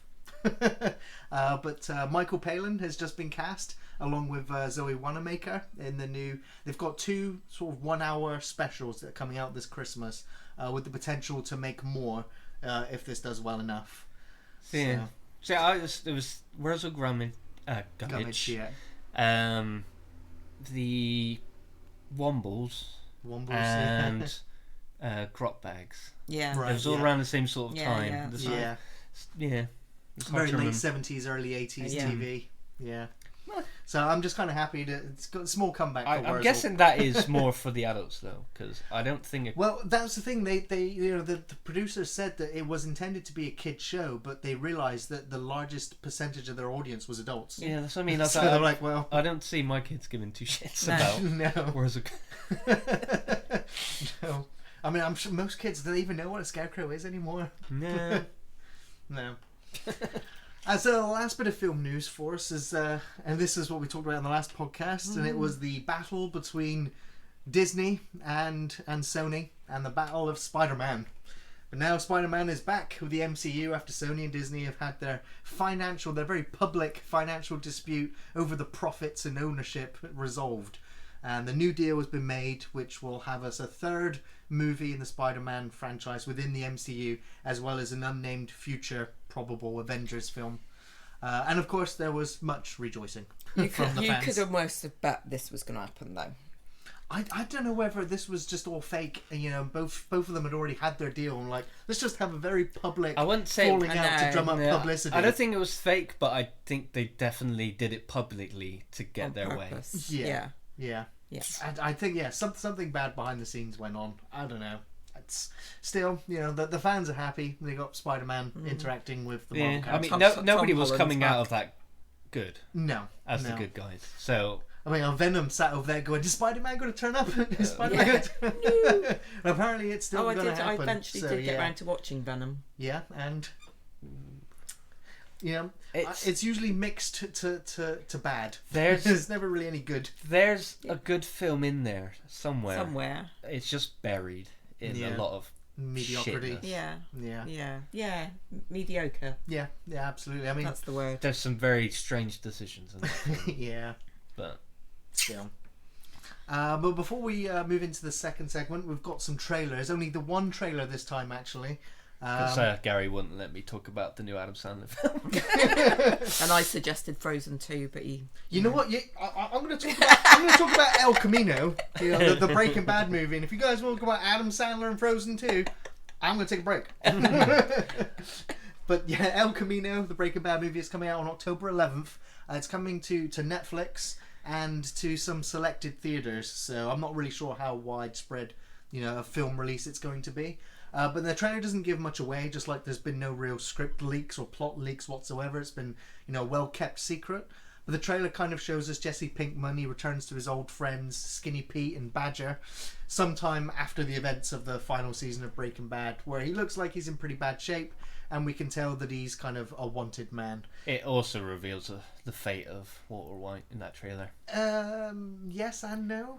Well, it says the police report says 9 bodies found, and there were I think it's 8 bodies, 8. yeah, and there was 7 gang No, members. I thought he said 9, and there were 8 gang members. Well, either which way, the numbers add up to Yeah. Walter White's body being pulled out. Although everyone's kind of speculating at the end that it's Walter White in the trailer, but no, I don't think so. I Still. don't think they need him. I don't think they. I need think him. they ended his story really well. Yeah.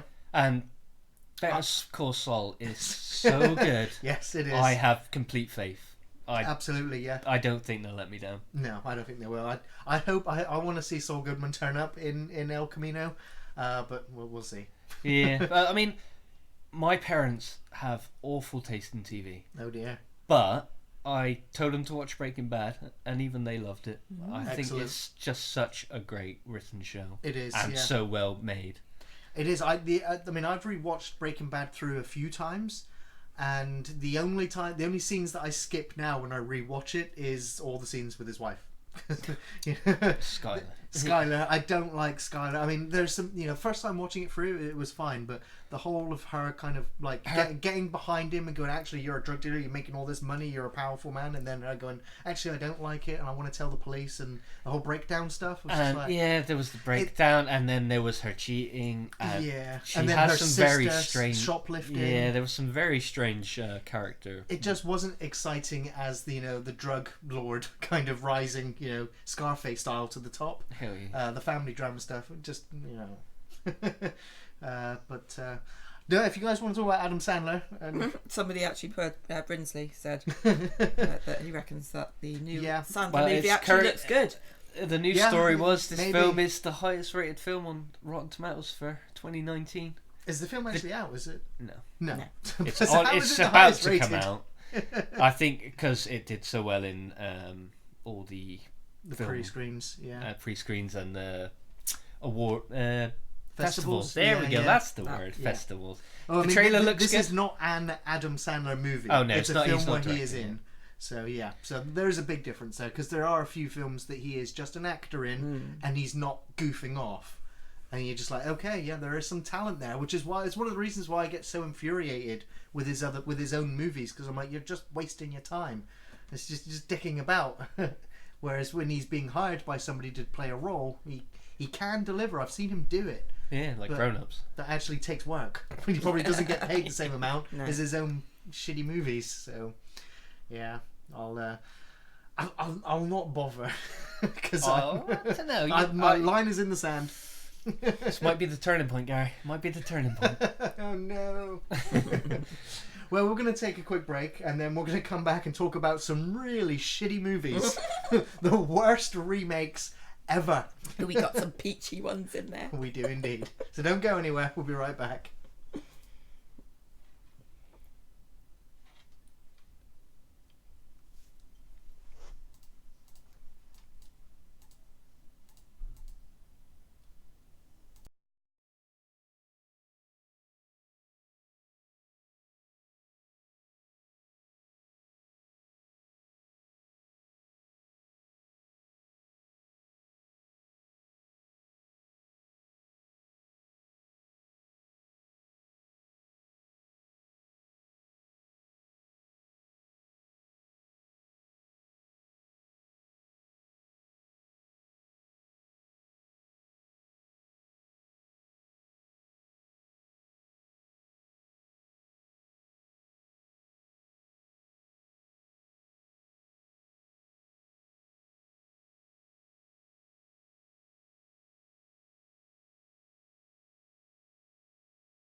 Microphone is back on.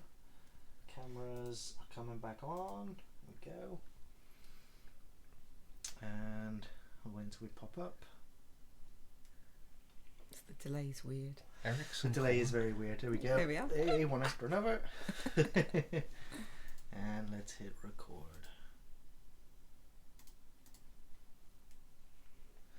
Alrighty. And welcome back, everybody, to the second part of the podcast where we're going to be looking at our top 5 worst movie remakes and our top 5 best movie remakes. Now, there's a lot of films to go over, so I'm just gonna reel off my honourable shit list. So this is not your actual. This is not my actual top 5. Worst. Yeah, top these 5. These are ones up there. These are the ones that I had a pool of all of the shitty remakes, and I was just like, once I've got the pool of them, I can be like, yes, that one, that one, and that one. Yeah.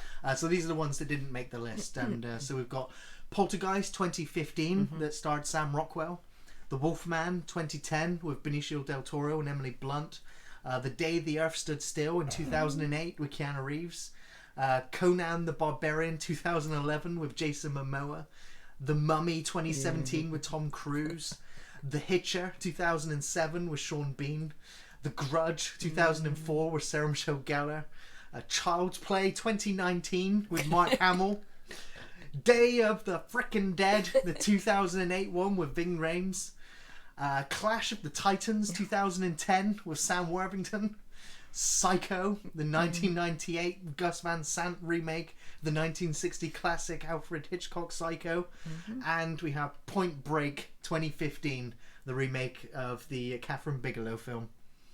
Those are my honourable shit list. Yeah, no. So, how should we do this? Should we do our 5th ones one after another, then our 4th to go from there? Well, yeah, interesting actually, because your 5th one's kind of my 5th one. Really? Okay, so we'll start with my 5th one, which is a tied position, and it's because they are both remakes of the same director, Paul Verhoeven's classics RoboCop and Total Recall. Yeah, RoboCop's on mine too. Total Recall's mine. Yeah. Now, RoboCop original came out in 1987, and Total Recall just a few years after, in 1990. Len Wiseman really was not up to the task of remaking Total Recall. It just lacked any excitement, the mystery, and it didn't even have Mars. See, Yeah. Right? Yeah. I thought that film could have been a boring, generic sci-fi film if they changed the name. Yeah. If they didn't If call they it hadn't Total called Recall, it Total it would have Recall, just been Yeah. Memory Loss, the movie. Yeah. I actually tried to watch it. I've tried to watch it all the way through several times and never get there. No. I don't think I've actually got to the I think yeah, the RoboCop I watched in one whole go, but yeah, Total Recall I think I watched in 2 halves. I watched it straight through. I think I can only remember the elevator. Isn't it when it goes down and it flips? To get to That the is other actually side where I of stopped the before I carried on again. Yeah. That's all I can remember from Did it that have film. Kate Beckinsale in it? Was she in it? Because then Len Wiseman married her after the Underworld films. Yeah, no, I think you're Then right. probably. Yeah. But yeah, It's just generic. Like, It really was. There was nothing stand out about it. It Just felt like meh. same as the RoboCop movie. They were both PG safe movies. It was like, let's go for as broad an appeal as we can to get as many people in the theater. Yeah, she's the evil wife. When you think RoboCop, what do you think? See, I think 80s. I think satire, Right. extreme violence, Yeah. Yeah. It's a scene stylistic language, Yeah. Yeah. Yeah. and they missed all of it. Completely, yeah. It was. I cannot remember a single. I take it back. I remember one sequence from the remake, and that is when the machine comes away, and you see there's just a head and just some organs, and the whole of his body's missing. Yeah. And I was like, that was scary. Do you know what? I've only just realised, because I'm sat here thinking, have I even watched the remake of RoboCop? And then you're talking about that thing. Oh yeah, I did watch it. As nothing Michael else Keaton, the bad guy in it. Yeah, I think Yeah, I he think might he have been. is. Yeah, because I remember And even Samuel he seems Jackson was in bored. it. Gary Yeah. Oldman was in it. Yeah. But the original one, you remember Murphy's death, you remember the gang members, you remember all the Emil gang members walking out of the sludge. All the gang members were brilliant. Kenny being blasted. Clarence Bodiger is a fucking badass. Yeah. He's so good and so iconic. The lines you can remember, all the gore scenes. I made a mistake. Now it's time to erase that mistake. Me and Ian will quote this movie back and forth whenever someone brings it up. It's just a line of quotes back and forth. Is Brinsley being serious? I don't think he is. If anyone calls the RoboCop remake a masterpiece, they have lost all taste in cinema. But my dad showed it to me when I was about 8. Yeah, and he really shouldn't have. No. But I love that film from that point. But it's probably my favourite film of the 80s. Yeah, love RoboCop. Right. From the way he moves, the way he pulls his gun out, the way the gun sounds, it's so cool. I can't remember anything about the film. The remake. Just and again, his suit looks shit. It does, and I mean, obviously, RoboCop is due to be remade yet again, or it's supposed to be a sequel to the first 2 films. And whether they capture the style, but they've said that they're bringing back the original suit for the next RoboCop film, even though it's going to be a new actor in the role. But I can only imagine that they can make it more comfortable now, and that it shouldn't take 6 to 8 hours to get the actor in it anymore. Yeah, hopefully. But there's so much you could do with it, like bringing it into like the 20 teens. It's like use the satire of our time to sort of do something interesting, really clever with it. But it was just a generic man gets turned into a robot. Crime on the streets. Yeah.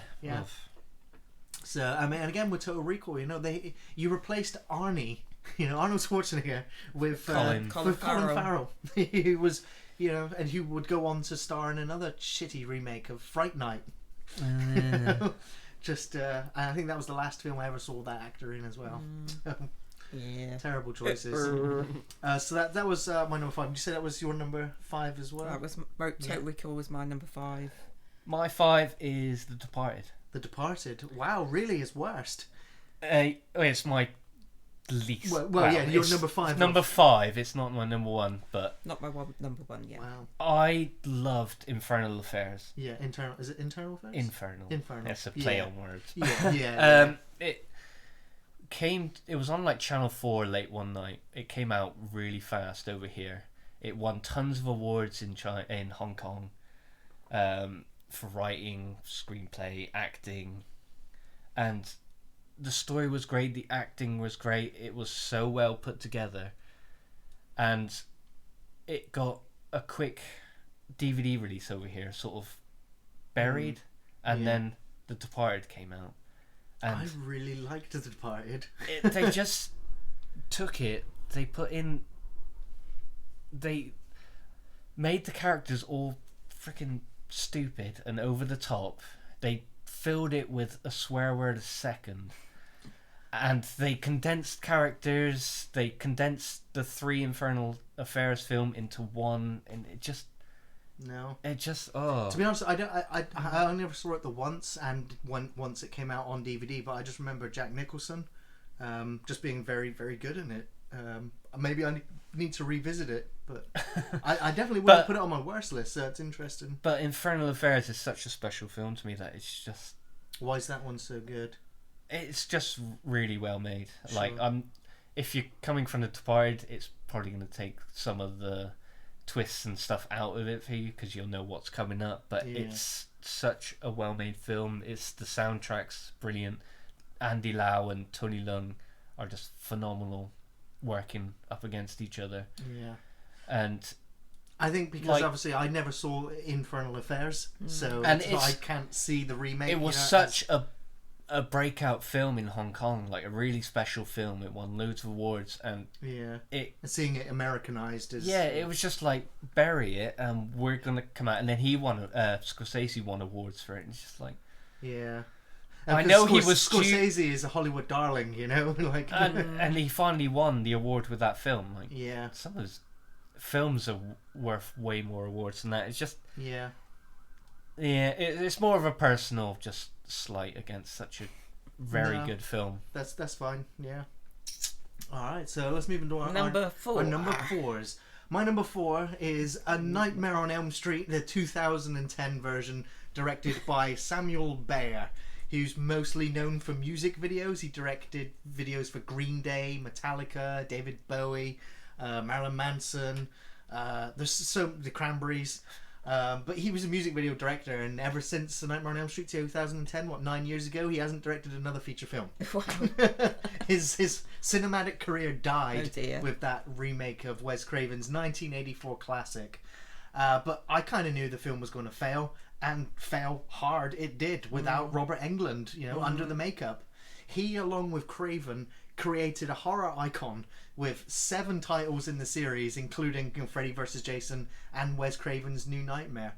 Jackie Earle Haley, he's a fine actor, but there was just no way he was going to escape the charisma of Robert Englund. I think the studio knew this, and I think that's why they decided to push the child sex abuser angle really hard to try and return the character to his more monster roots. But for me, it really didn't work. They played with the concept of dreaming and nightmares really loosely. I liked how how tired the teens became, so that they would have like micro naps, so that Freddy would kind of flash up on screen as he was getting closer to them. But I really wanted to see a real nightmarish landscape. How imaginative you can use your actual nightmares that Freddy can manipulate and play with, and they just didn't do it. It was the same old boiler room schlock. Right. It just wasn't scary. That's one of those films, I think, it had it's based on something with such a great idea that it would have been better if they called it something different and put inspired by Nightmare on Elm Street. Yeah. And then they could have done something, they could have gone further with it. It wouldn't sell. Yeah, No, they're selling Freddy Krueger. Yeah. But that didn't work though. Like, No. I can't remember I've seen the film. They recreated remember the image of Freddy coming through the wall with the crucifix above. They recreated the glove coming out of the bathtub. Did it have the really long arms coming down? No, they didn't do that bit. But I think, if I remember rightly, they killed Nancy off, and they kept the other girl alive in the new one. If I remember rightly, I think they did that. So they, played with your expectations, like which girl would live. But yeah, it just didn't work. The makeup didn't look right. Freddy had no charisma. He was, you just hated him because he was, the child fiddler. And even though the original Freddy had that, they kind of played it down, and you ended up rooting for this child molester in a weird way. But that's a mistake, isn't it? It's because Freddy is such an iconic image. Yeah. That to mess with that is causing that's instantly doomed, isn't it? Like, Jason Voorhees and Michael Myers, you can get away with putting anybody in that mask because it's somebody in a mask. You just need someone big. But, Candyman, you can't replace him. Pinhead, you really can't replace Doug Bradley, and you sure as shit can't replace Freddy Krueger. No. And I think it's interesting that Robert Englund's actually said that he's more than happy to, to put on the glove and the fedora a couple more times before he's too old to get off the sofa. He said he's getting old now, but he's still willing to do it because he knows there's still a demand for it, and he's still able to do it. I met him a few years ago. Yeah. He's a super nice guy, and he's still energetic, he's still full of life, and he willing actually to had nice play things to say about Sid Haig, because he got career advice from Sid Haig back in the day. But yeah, Robert Englund is a class act, so replacing him, it's not going to work. Yeah. So that was my number 4. That was your number 4. My number 4 was The Mummy. The Mummy, the Tom Cruise version. Tom Cruise version of The Mummy. I'd never watched it. I heard so much bad things from it. I never made it to the end. I didn't make it to the end. I think after the plane crash sequence, or when they got to the city, it seems crazy with a Tom Cruise film. Yeah. I like Tom Cruise films. I do. I like Tom Cruise. I like his films. He's usually so involved, and is usually the pushing force in the film that I'm surprised he even let this come out. No, I know. But I think it is because I love the original Mummy films with Brendan Fraser. Is amazing. And love like all of those ones. So, and this one is just not a patch on those. But it's not even, they totally changed the storyline of it. Obviously, it lacked any kind of sense of adventure. Yeah, and they tried to bring in, obviously, at the end with Jekyll Hyde. Right. Yeah. Yes. character. Yeah. 'Cause they it were was trying to the do the dark- universal the dark monsters. universe. Yeah, and obviously, and I think obviously the plan was to make others afterwards, but because Yeah. I think it dived so much, they Bomb, probably didn't it? just Didn't that get skipped that removed whole from Cinemas idea. Fast as well? I'm not sure. Don't know. I think it did. Was there Don't one know. before it? Was it the? Did they? No, it wasn't the Wolfman they did. Was it a Was it? Dracula one? It was the Wolf Man. I No. think it might have been. Because the last Wolfman film I remember was the 2010 one. Yeah, So, I don't know.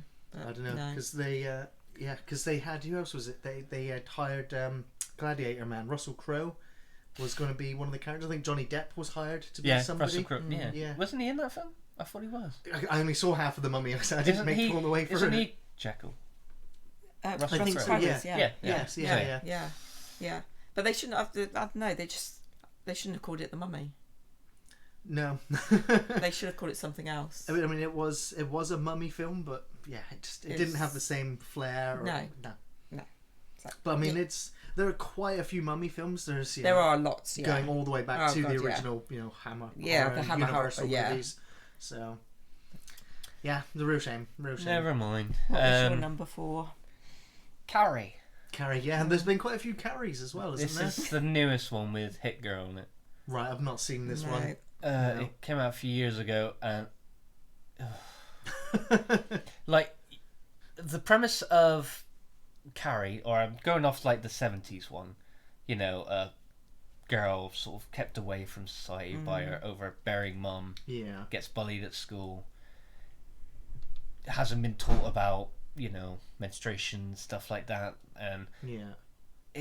this one's setting modern day, and it doesn't make sense that this girl is oblivious to everything. Right, because I mean, yeah, the original is a sort of coming of age movie, as well as having the whole religious overtones. The abusive mother and But it's a different time. Like, you can Yeah. understand basically remaking it child today. abuse Yes, yeah, that she goes through, and not like I don't know the curriculum back in the 70s about Right. sex ed and stuff, but like, how could you get to a teenager and not have any Any sex understanding. education? Such a sheltered life, yeah. And like, everybody's got phones, and The just- internet. It didn't, God, yeah. it Yeah. didn't make No, sense. totally different. It didn't work in the setting, and Right. it is completely boring and generic.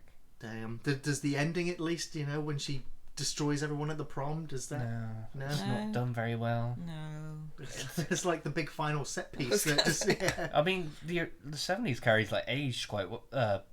It's quite aged, but it still holds up. Yeah, You yeah. can still watch it. Was it Francis Ford Coppola? Oh, I'm not The sure original actually. one? I think it was. Oh wow, I didn't know that. I think it was. It was a big name director. I mean, I'll have to check myself, but yeah, But it was- still, that film's yeah. still good. yeah. yeah. And as in Knocked Up, it's got Opening Bush. I'm going to move on to Number three. Ah, Brian De interesting. Palma. That's it. Brian De Palma directed Carrie. You've got the same number 3 as me. Really? Yeah. Wow. It's the Planet of the Apes from 2001. I have still never watched this Have you film. not? This was the beginning of Tim Burton's kind of remake saga, where he directed this, then Alice in Wonderland and Charlie and the Yeah. Chocolate Factory. Catastrophe after catastrophe. But this is the guy that did Beetlejuice in Batman, but then he decides to remake 1968's Planet of the Apes with Mark Wahlberg and Helena Bonham Carter and Tim Roth. And the original, it has such a huge reputation that even 20th Century Fox executives, they got nervous and they almost changed the title to Wow. The Visitor, because they didn't want to call it Planet of the Apes, as if that was really going to hide the fact that you were going to take a big shit on the original film.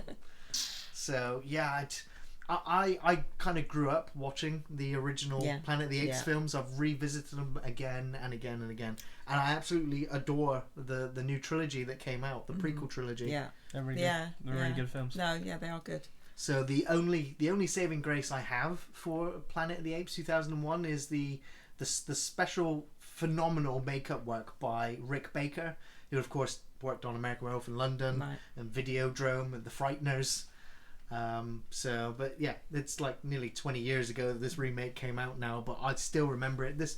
When the Planet of the Apes came out, I was just like, this was you know, there was so many remakes coming out. I was just like, this will, you know, we'll have this one and then it'll sort of die Yeah. out. But it obviously it hasn't. You know, we're still in the middle of remake central. Oh God, yeah. But I hold this one up there as one of the worst offenders. Yeah. And I think that the worst part of it was the ending. Yeah, especially with the original, it's such an amazing ending. Yeah.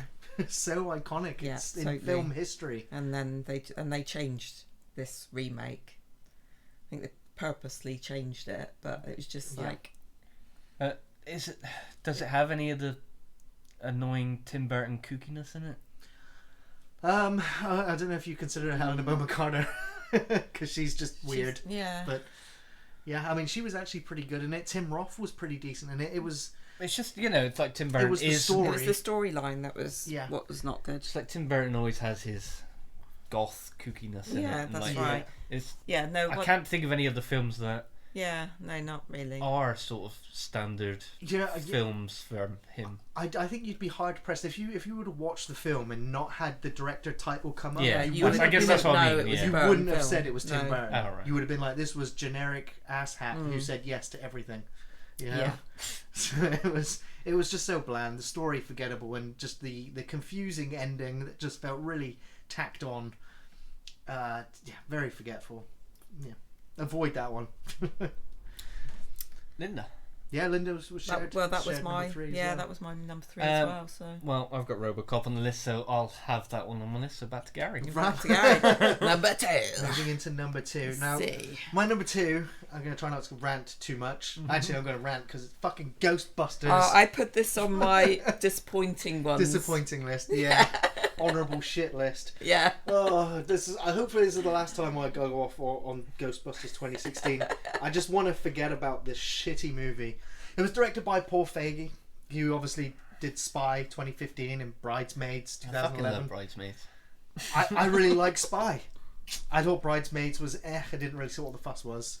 She So- pooped in a trash can. Yeah, she did. That scene was brilliant.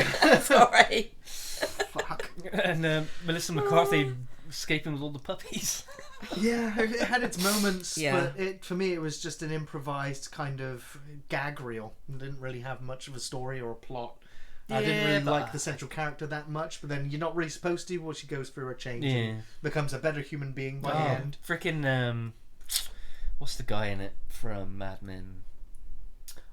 John Ham. Yeah, Ham. yeah, John yeah. Ham. He's an asshole in that Yeah. film, and he's such a good asshole. Yeah. So yeah, this remake of Ivan Reitman's Ghostbusters from 1984. It stars Melissa McCarthy and Kristen Wiig and Kate McKinnon.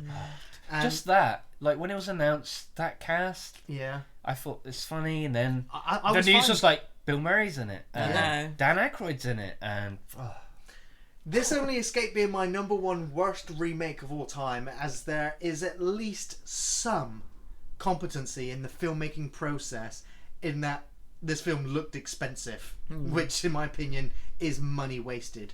I know this film has its fans, and I really hate to insult your tastes if you do like the new Ghostbusters film, but I can't help but see this on the same level as the Adam Sandler Drek. You know, a bunch of actors just fucking goofing around and improvising because there was no script. actually, I It might was like a case of Ghostbusters. Ghostbusters. I might like Ghostbusters. yeah. Horrible and unfunny characters, insulting cameo appearances, insipid product placement, juvenile humour. I didn't- It had no originality whatsoever. I didn't get Hemsworth's character. Like he was He was borderline hired retarded. to be a goofball. Yeah, But basically. he didn't know how to use He a didn't even phone. realise he didn't have lenses in his glasses. It was just like, yeah, we need to make men Didn't- look it was stupid. just it was too much. They It just really went, was. Yeah. It was no originality whatsoever. It was cynical, tedious, corporate cash grab, and a fucking nightmarish rehash of my childhood. I really fucking hate it. I really do. I'm like, I grew up watching Ghostbusters and Ghostbusters 2. I watched the real Ghostbusters. You know, I watched the continuing adventures of the Ghostbusters when it was just Egon left. But like even the original films, they are comedies, but they're Yeah. not that kind of comedy. No. No, yeah. They're more like quippy and silly, like just great characters bouncing off each other in Right. sort of absurdity. But this is just slapstick nonsense. It was, it was a couple of working Joes, who get kicked out of university that tried to start a business, killing, capturing ghosts. It's farcical, but it worked. They kind of ground it in a reality, so that by the time, Ripley turns into a dog, you kind of believe it. And even when Rick Moranis is being chased around the apartment, you kind of, it's, as a child, it was scary. Sigourney Weaver is badass, isn't it? There is nothing scary about the new Ghostbusters except the fucking script. I recently watched, there's a YouTube channel that Everything Wrong With. Right. And they did the Ghostbuster film. I need to watch that. it makes it even worse. The just absolute nonsense in that film. It doesn't make any sense. I remember Red Letter Media. They actually did coverage of it, and they did a comparison. Well, actually, he took one scene from the film where the four of them are walking through like a sewer system, and all four of them are just talking over each other, so you can't actually hear what any of them are saying.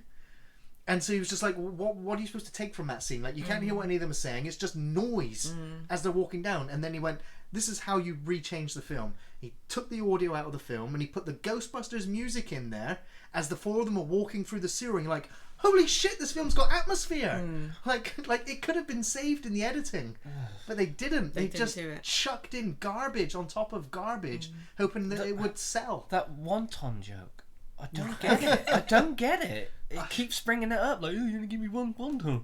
Right. So, is it supposed to be funny? I laughed once in that remake, and that was when Melissa McCarthy's kind of got the backpack and she's flying in the back alleyway with it. That was just... It was just it was just goofy. It was stupid. God damn it, I'm upset now. Okay.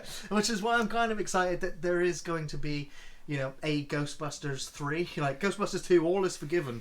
I love Ghostbusters. I never did like it. So, Ghostbusters, there's something I realised when I was putting this list together, especially looking at the worst list, is that the remakes that, that as you get closer down the list are the ones that upset you the most, are the ones that were near and dear to you originally. So, it's like with The Departed, I didn't see Infernal Affairs, so The Departed I consider a pretty decent film. Whereas, if you saw the original film, you really appreciate it. When you see it remade, it's going to, upset you even more.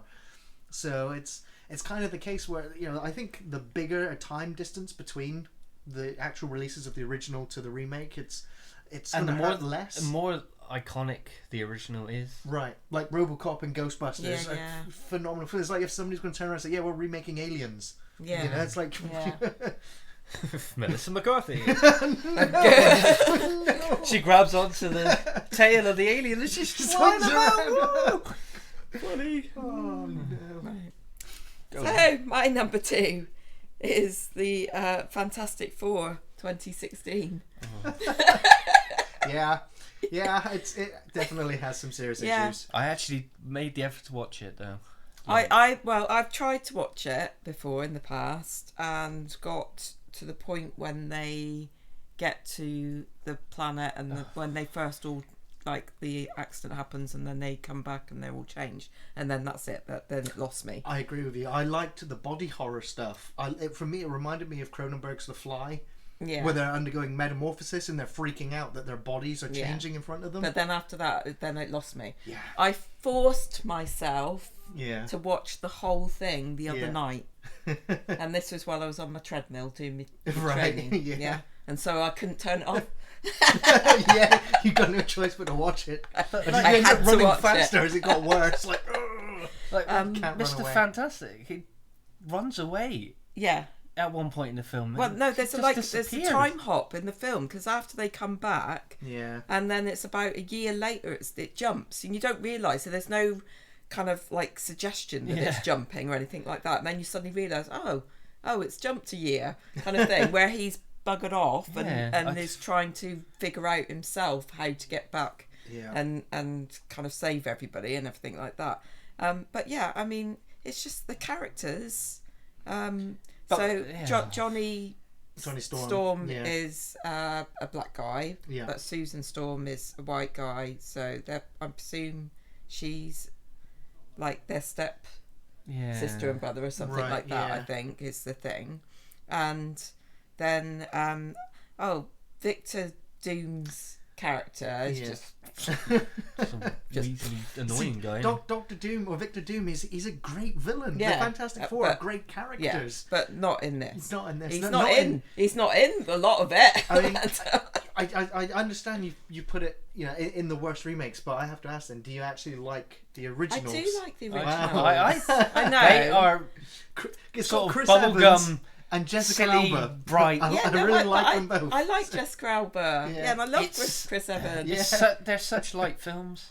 Like, you can't take them seriously anyway. Yeah. So it's just Yeah, exactly. silly They're popcorn they're effect. exactly easy to watch and everything. But They came out after X-Men, and it was just like yeah, no, but Yeah. they're still like I can watch those films no problem. Like I've seen them several times. Yeah. Yeah.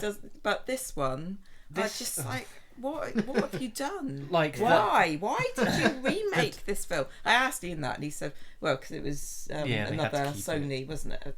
It's, They wanted it was to keep the Fox, rights. 20th Century Fox make It was the, that they I had don't the know Yeah, they rights. did. to- They had and to make a to film. make it. Yes, otherwise they'd lose the rights. Otherwise, Yeah. they'd lose the rights to it. But now Marvel owns the Fantastic Exactly, Four, so I'm yeah. hoping that over the know. next few years we will actually see some good. Yeah. Fantastic. It's so annoying because the Fantastic Four were like an integral part of the Civil War and everything else that would have happened. It would have been so good to have had them there during those events. And it's one of those films where you heard about all the turmoil behind the scenes and how Yes, what a the mess it was. reshoots and everything. And it's a film where you can see it.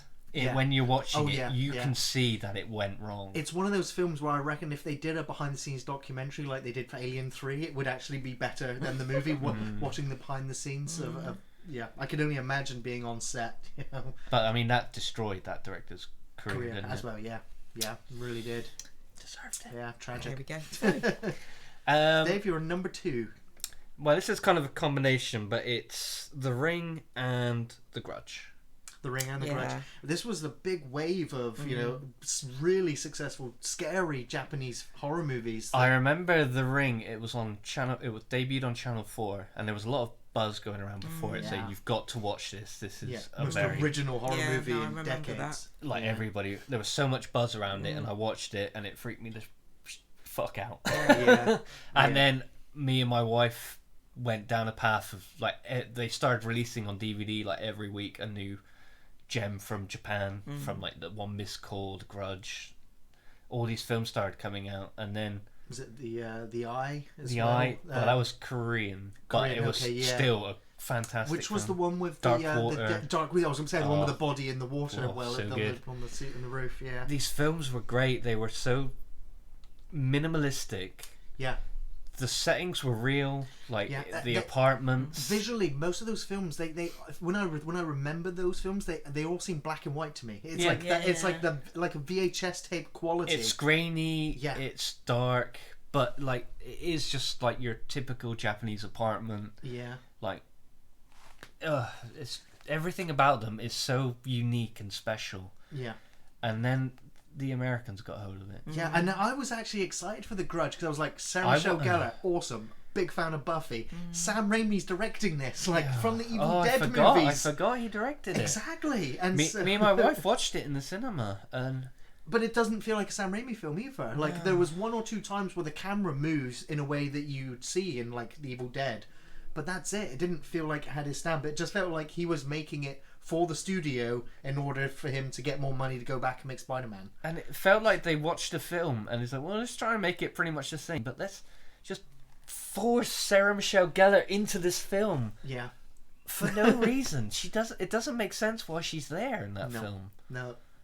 So, yeah. And then there's The Ring, and The Ring lost all.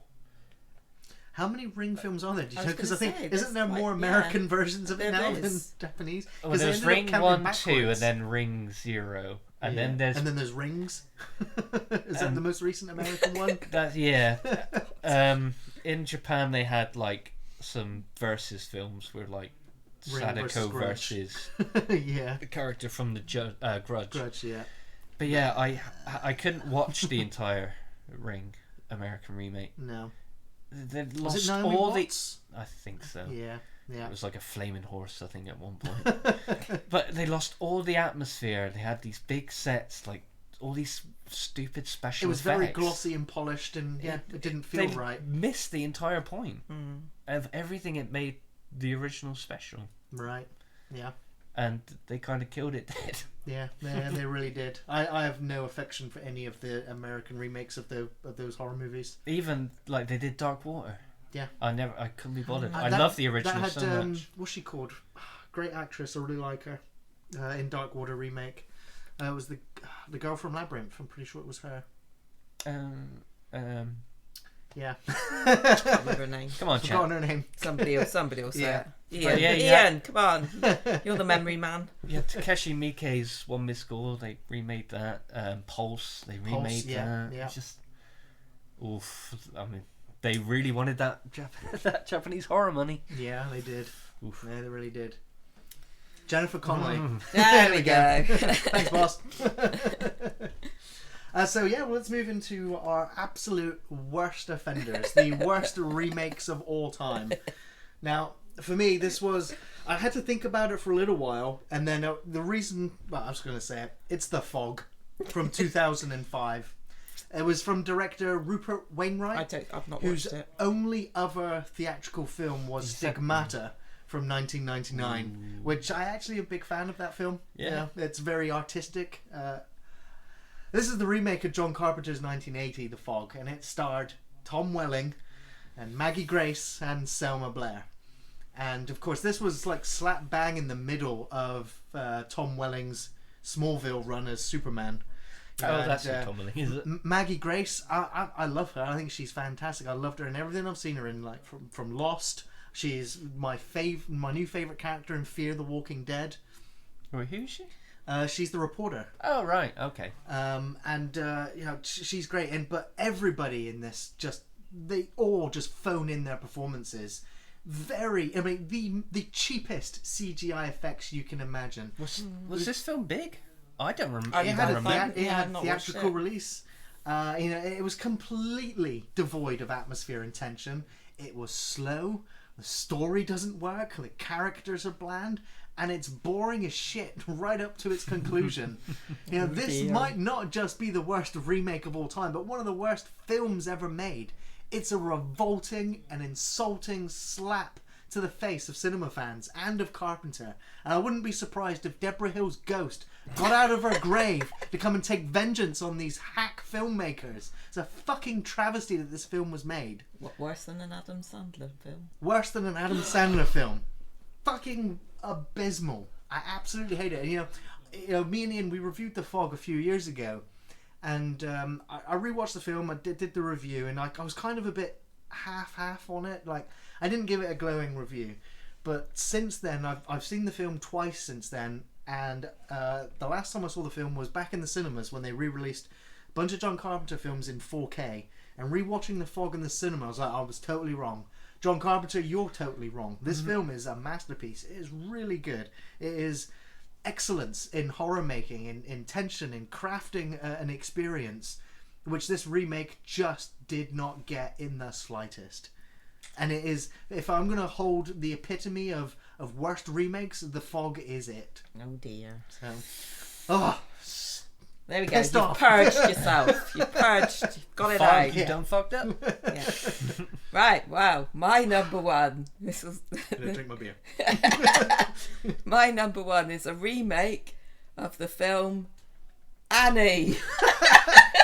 Wow. Is that the one with is Will Smith in that? He is. I can't remember what he is in it, but apparently he is in it. That's all I But remember it's, when no, it was is announced. it Jamie Foxx Yes. in it? Yeah, And Daddy Warbucks. her name's just gone out of my head. I can't Annie, remember anyone the actress famous? that played Annie. Is it, Is she- I don't know the actress who played Annie, but who played in this remake, she plays her foster mum. Is it Right. Cameron Diaz or someone like that? I one of can't those. remember now. Yeah, see, I that's, had that's no how, interest in the remake. That's how. To be honest, I didn't even know they made a remake. Yeah. Right, Yeah. so obviously know the original really well. It's really very good. I know you don't like so keen on your musicals No, and stuff I've like seen that, but Annie lots of times. I was even yeah. in the stage performance of Annie. Were you? So, yes, There you I go. know Were the you Annie? songs. some amazing musical, Yeah. really big film of its time and stuff like that. So I didn't even know they remade it, and I literally, me and Ian, we came across it purely by accident. It was on telly Yeah. or something. You know, when you're flicking channels Right. and there's nothing else on and stuff like that. And we kind of left it on. Really wish we hadn't. But yeah, so it's set in modern day. So another one of those cases where they take a film that, you know, that was set in a very particular period, and then they try to make it up to date. Yeah. And so the little Annie is not a little ginger-haired No. white girl. She's a black girl. Yeah. That's kind of Racial diversity. yeah, and all that everything sort of else, thing. yeah. And yeah, there isn't an orphanage. She's just being kind of foster cared by Yeah. this woman who doesn't really have a drink problem or anything like that, because they didn't want that. Just character taking to have- everything interesting out of the yeah, original. yeah, and kind of Jane Fox's character is running for mayor. Right. So, and it's a campaign thing that would look good. Yeah. That he gets convinced to kind of take Annie under his wing and stuff like that for the But it, Soulless. it is so yeah. It Was is, it any of the same songs or?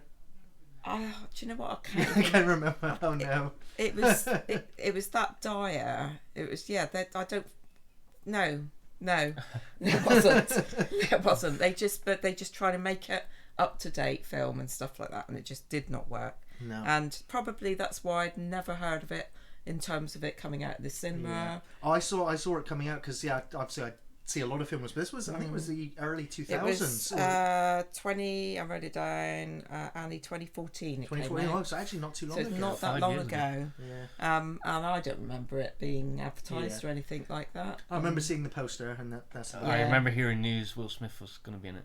right. That's all. Yeah, but I think if he was in it, I don't even remember him being in No. it, to be honest. And it must have been a cameo. I think I've just blocked that film Yeah. out of my memory and stuff like that because it was so dire. Yeah. Yeah. About little ginger girls. Anyone remember that film? Ginger Snaps? No. No, it was about a little ginger girl. She lived in this big house alone, and she had ton of gold. It's quite an old film. I think her dad was a pirate or something. No. Well, if the It chat doesn't room ring a knows. bell. Sorry. I remember it was always on TV in the afternoon. I can't remember what it was. I guess it's Yep. my turn. Your number one worst remake of all time, Dave. If I would say, what's the best South Korean film? Old Boy. Oh boy. Yeah. Have you watched the remake? No, because I just loved the original so much, and when I I've saw seen a few when I people saw the earlier. trailer for the remake, I was like, I ain't touching Old Boy. I ain't going near that. I don't need to. Oh. I don't need to see a remake, especially when it's so soon. It was so soon, and it's such a special film. Yeah. So Yes. unique, so stylish, with a very controversial plot twist. Yeah, very. But when I heard they were making an American remake, I was like, why? All right, Yeah. there's subtitles Yeah. because it's Korean. Yeah. But You're apart right. from that, that is just a masterpiece in filmmaking. I saw The Devil's getting an American remake. Train to Busan's getting an American remake. I'm like, these films haven't even been out for 10 years yet, and they're getting remade. But So how badly did they muck up Old Boy? Mess it up. they took away all the stylish flares, with the clocks and just the cool imagery of the film and the Yeah. style, the pacing, the music, the fantastic acting. I mean, it is stylish, but it can also be quite grotty and disgusting. Like when they go back to her apartment and it's a mess, and Right. they put Samuel L. Jackson in it. Who is he playing? Is he the one? He's the one who runs, The part with the The complex that complex. got him in. Yeah. Right. and he's being Samuel L. Jackson, and it doesn't fit. They completely changed the plot twist, Okay. so it wouldn't be, I guess, so offensive in America. Yeah.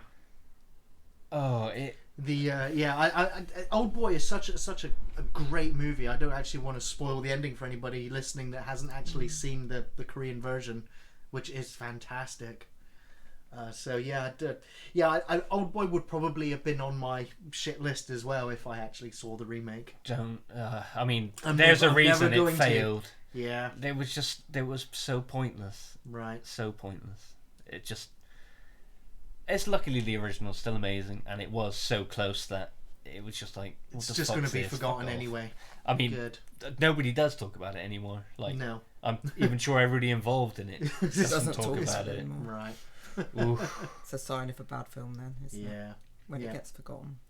But But remakes aren't necessarily always All a bad. bad thing, are No, they? no. So we're going to very quickly look at our top 5 remakes.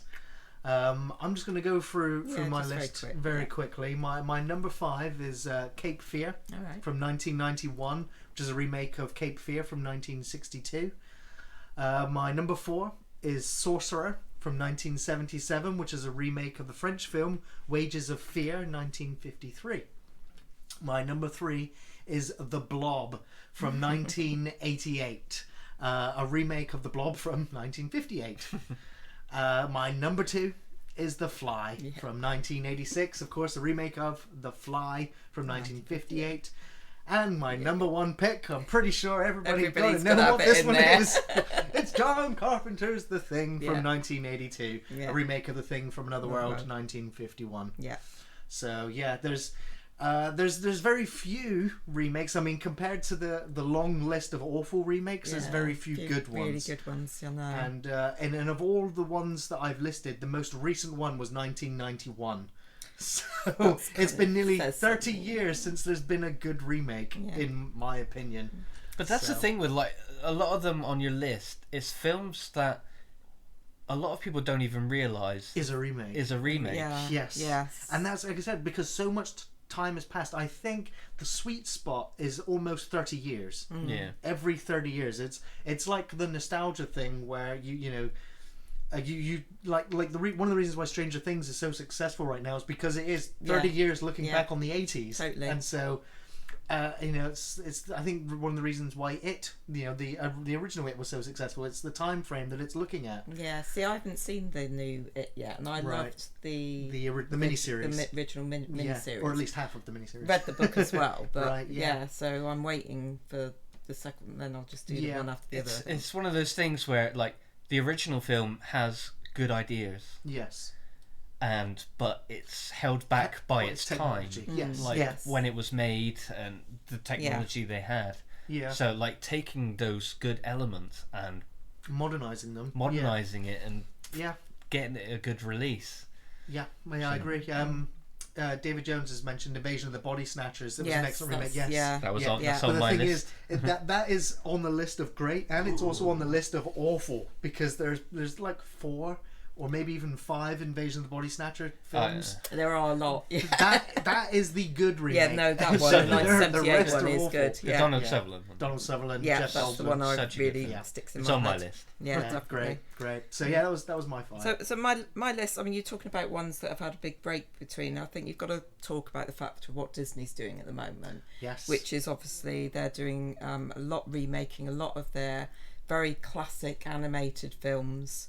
Yeah. A lot of them remaking them as live action ones. Obviously, I talked about Aladdin Yeah. earlier. Yeah. I really loved one of my kind of most favourite was Beauty and the Beast. Right. I thought that was really well done. What I do like about what Disney are doing is that they are pretty much sticking to the stories. So they're not deviating, they're not mucking about with the story. And that's Yeah. certainly with Beauty and the Beast. All the songs, the story, everything is true to the original. It's just it's alive Yeah. with live actors instead. Sure. Dumbo as well. Saw Yeah. that earlier in the year, and I thought that was really good. Okay. As well. So there are. I think that they've captured something there, which is quite good. I've kind of stayed away from the Disney remakes, except for the 2 Jungle Books. Yeah, the I Jungle did Book. enjoy Yeah. both those Yeah. 2 Jungle That's Books. another The one. Jungle Book is the only one I've seen. Yeah. Okay. The only one that I was disappointed about was Lion King. Yeah. I think Well, there's that's actually renowned. I think everybody said that. Yeah, and I think one obviously they've tried to kind of make it live action, but it's obviously it's a CGI animation type. My wife said she couldn't tell who was who. Yeah, The lions it's the from- character. the original Lion King obviously is a much loved film. That you really got into the characters, the even down to facial expressions and stuff like that. And when you just start trying to make that real, like real animals, which obviously they're not real animals because it's CGI, but and it lost the character. Yeah, there's so much more expression in the animation. Yeah. Whereas the CGI ones, This it would loses look it. bizarre Yeah, if you wouldn't it? saw a Totally. photorealistic lion talking like Totally. that. So that's the only one that's so far I've seen that's not really worked. Yeah. In other ones in my top ones, I had The Fly and The Thing in there as well. Yeah, definitely. I also put King Kong in there. Okay, it's a Peter bit Jackson's controversial, King that Kong. one. A lot of people seem to dislike it as Yeah, time goes no. on, but I enjoyed it. I watched it in the It's cinema at Universal Yeah, Studios. it's another one of those ones that's been remade a couple of times now. Yes, yeah, But I think Peter Jackson did a brilliant job there, and I really enjoyed it. I that never one. watched it. I played the game. I the game literally just went through all the Yeah. beats of the film. I've seen this one. yeah. And I've put one at the top of my list, which is you might kind of think, really? Like, is that a remake kind of thing? But it is a remake, and that's actually Lord of the Rings. Because Oh yeah, there was the there animated. was, in 1978, there was the animated yeah, version of it when they first started. And I remember the time between that and when the first Lord of the Rings came out, Fellowship. Yeah, that I'd always wanted something more. right. And because they never quite kind of finished the animated No, one. yeah. Um, They did the first two and never. yeah, got to and they the never got return. to do like the last one, and obviously it was animated, and well, it was kind of a weird It was, animated. it's like rotoscoped yeah. and live actors in Exactly. the background and and Ralph Bakshi, that's it. and I was dying for somebody to come and do it. Yeah, hell yeah. And then when Peter Jackson I absolutely came and did adore it, the Lord of the Rings. Yeah. It's amazing. so I put that one up as my top. Very good, very good. I guess it's my turn. Mm-hmm. Well, I got The Fly, Invasion of Body Snatchers. Yeah. I got Ocean's 11. Yes, yeah. I I'm not the biggest heist movie No. kind of crime I'm not, fan, but so it was a cool, slick, good character piece. There were some really good actors in there. yeah. It was kind of nice and cool and It was twisty. very well made. I did see it. It was a fun ride. Yeah. I can't tell you much about the sequels. No, I don't think. I think I saw half of the second one, and Yeah. I think there was the three of them. I remember one had like Bruce Willis and his real life then wife. Yeah. Was Like it? there was a play on that. I don't know. Wasn't there a female one as well? I think there was as well recently as well. Recently, but I don't yeah, think that I've did not very seen well that. either. So slipped out.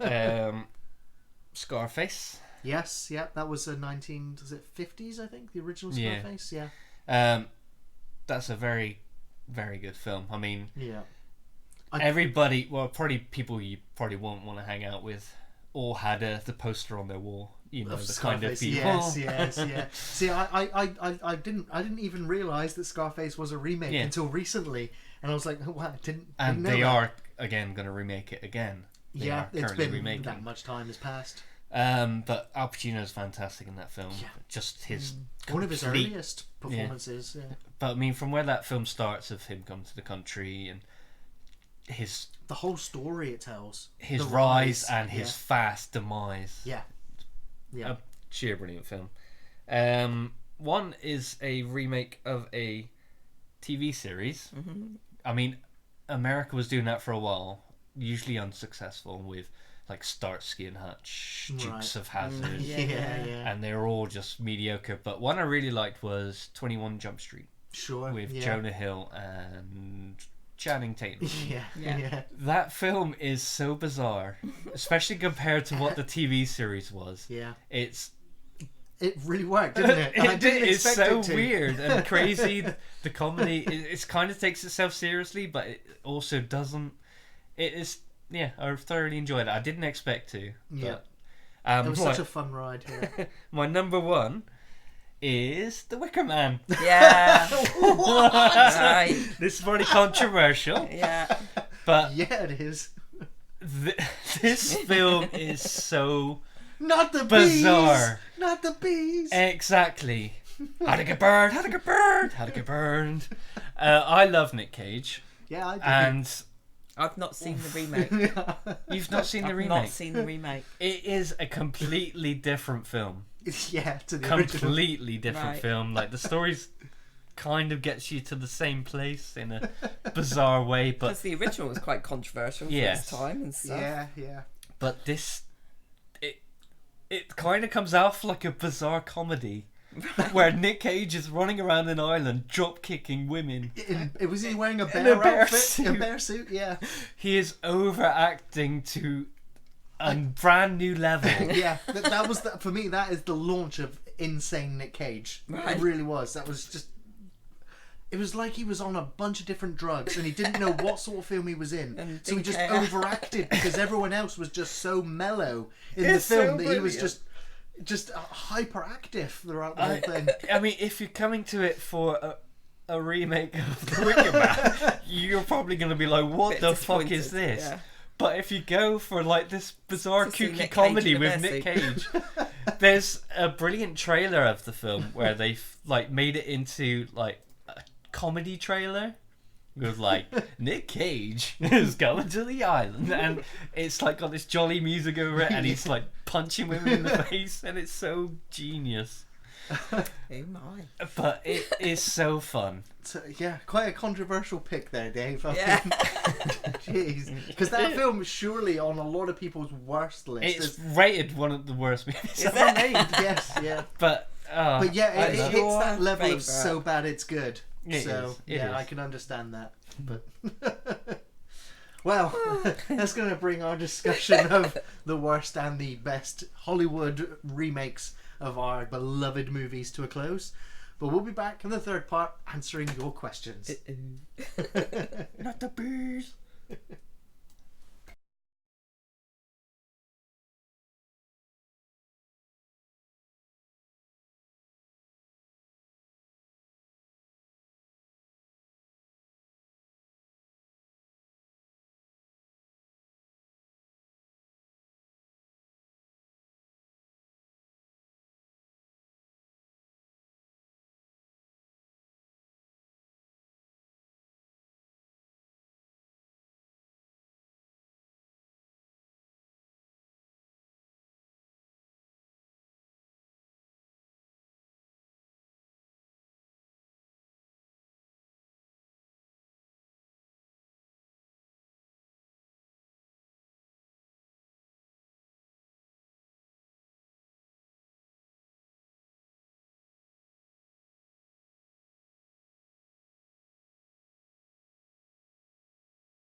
then they play a game of is it fish? She's going to Is it actually meat or try fish? and do like more street food stuff rather than going into restaurants. Yeah, so this is the case, like they never know what it is. It's like Yeah. comes, is it fish? Yes, it's fish. Yeah, that's the lottery dream. Yeah, well, she paid off her mortgage earlier this year. Jesus. Quit her teaching job. Wow. Saved up money. I was looking at the 167 million on the Euro Millions yesterday, and I've already spent it in my mind. Well, I'm trying to do the Monday night one, which is like 10,000 a Yeah, I month do that one. for 30 years. That'd be nice. Trying to win that one. Because that's not being too greedy, is it? I mean, a year you could have a hefty deposit on a gorgeous giant house, and then 10 years just a holiday. A month, you save for a month, you got a You holiday. can dream, can't you? I still do scratch card, one a fortnight. Yeah, he does the scratch I've given up cards. doing the lottery. He's quite good on the scratch cards, but he only gets like kind of most, probably about a fiver. No. Yeah, with the app on your phone, it's just easy. Yeah, At I the start do. of the month, I just put Yeah, it all I on do. for the month. I've got and the then National Lottery on the app. I'm gonna check now. Fine. I've got a free lucky dip for tonight. as well. I did. I've won like about 10 in the last couple of months. So. Just goes on my account and then I'll just use it to buy for the next ticket. Yeah. Okay, let me just make sure I've got everything up. I only had to pay £89 for my glasses today. I said I'm just having normal ones, just standard reading glasses, please, not these fancy. Last time they gave me these weird, very focal type ones, which cost about 150 odd quid. Oh, jeez. So, yeah, no, No. just give me standard ones. I only use them for reading. Harley got 2 pairs for free. Yeah, but Only I'll get- one's insured, but she got 2 Yeah. Disney ones. Yeah, yeah. She's They're happy with only that. one of them's NHS, so those are the ones you send them to school in because that's where they're likely to break them. Oh, she forgot them on Friday, so I had to go back down, post them through the game. Can you give these to my child, please? And they must have Dumbass. heard us talking about lottery. If he Right. wins the lottery, he will retire and play Red Dead forever. No, he won't. That's what Ian would like That's to what do. he would like to do. That's not what he's gonna do. Sorry, Ian. Is the live action remake of Grave of the Fireflies? Like you need to see that in live action. No. Welcome back to the third and final part of the podcast where we're going to be answering your questions. So I'm just going to throw in the first question from Craig Hall, who asks, Hey Craig. well, for years, he was an avid despiser of Jude Law. He's this is very well written here, Craig. Says he seemed like an absolute fuck trumpet with all the appeal of an unwashed scrotum dipped in Marmite. Unfortunately, I had to admit to myself that he's a bloody great actor and he appeared in a lot of my favourite movies. His pinnacle performance being that of Brad in I Heart Huckabees. Are there any actors or actresses you think have the personal appeal of a war crime, yet consistently deliver excellent performances? Stay shelfie, guys. P.S. I enjoyed your burglar review, but Hudson Hawk was excellent and hilarious, so fuck off. Well, I didn't actually say anything bad about Hudson Hawk, but just kind of said that Bruce Willis, left Burglar to go make Hudson Hawk. Like, I don't even remember Hudson Hawk, so you fuck off. There's not that many actors that I detest that I think are excellent or have come to No. appreciate. Yeah, no, Not- I'm struggling to think of anyone. I think like of people that. I don't like, but then I don't like their films. Yeah, Yeah. I kind of understand where he's coming from with Jude Law because I didn't actually think he was that good an actor. He's been in a lot of Tosh. Yeah, Sky Captain. And But to be Yeah. honest, though, you could probably say that about any actor. In their time, they've been in a lot of tosh films, but yeah. we tend to remember them more for the Like, good films. Mark Wahlberg, I'm not a huge fan No. of, but then again, every now and then he'll come with a film I like. Yeah. Pain and Gain. Right. But yeah, there aren't any actors that I consider have the personal appeal of a war crime. No, No. no. So. This is when Ian would pipe in with Oh, Kevin totally, Spacey. totally, yeah. Yeah. Yeah, Sky I did it for Captain is is not a great film. That had Angelina Jolie in it as well, I think. He was in Yeah. Captain Marvel recently, wasn't he? Yes, he was. I Wholly don't, forget Not a very that. memorable No. role. I don't particularly warm to Ben Affleck for some reason. Okay. I didn't. He had like Paycheck and Daredevil, but then he came out with The Town, Yes, which was great. and then that The- one with The one his with their wife. reporters. Oh, Gone Girl. Gone Girl. Yeah, that was that Fincher No, is though. it? Yeah, Yeah. that film was fantastic. He was great in it, and Yeah, I enjoy him as Batman. yeah. Yeah. I'm a big fan of Yeah. Affleck. I think he's had a good renaissance, and he's a very good Argo. His career Argo. died after Argo. His career died after was it the Jennifer Lopez film Yeah. with Kevin Smith? Geely. Gigolo, whatever that was. Oh no, Jersey Girl didn't do him no favors, even though I No. like Jersey Girl. Right. Yeah, but yeah, he kind of took like 10, 15 years out of cinema and then came back. I think swinging. though it's probably like kind of like because obviously in his personal life and stuff like that, he's struggled a lot with kind of Marriage falling apart. and drugs and stuff was- like that. Yeah, he so, did go to rehab, didn't yeah. Yeah. Someone Yeah. put Ryan Reynolds. It's overrated. You're wrong. Ryan Reynolds over it. No, we love Ryan Reynolds. I like Ryan Reynolds except for the remake of Amityville Horror. See, I really enjoy him. It's like he was in Waiting, that National Lampoon's film. When he goes back to college, he's got a pass. I know the one you mean. Van Wilder. That's it. I liked him in that. Yeah. He just always had this cool, snarky humour. Yeah. Yeah. At first, I used to get him confused with the guy from Interstellar. Matthew McConaughey. Matthew McConaughey, yeah. Because the early days, they were both kind of the pretty boy, kind of jock type characters. And then he did Deadpool, and I think everybody fell in love with him then. Yeah. He's in Hobbs and Shaw as a little side character, and he's very funny in it. Next question, we have one from Aaron Gardner. Hey guys, I recently found out Precious from Silence of the Lambs is also Queenie from The Burbs and the Poodle from Batman Returns. We're all played by the same dog. She was named Darla and died at the ripe old age of 17. It's good age. So give me some of your most memorable animal performances in film and TV. Thanks guys, and keep doing what you do. My answer came to me straight away. It's Bart the Bear from The Great Outdoors, 1988. He was also in Homeward Bound, The Incredible Journey from 1993.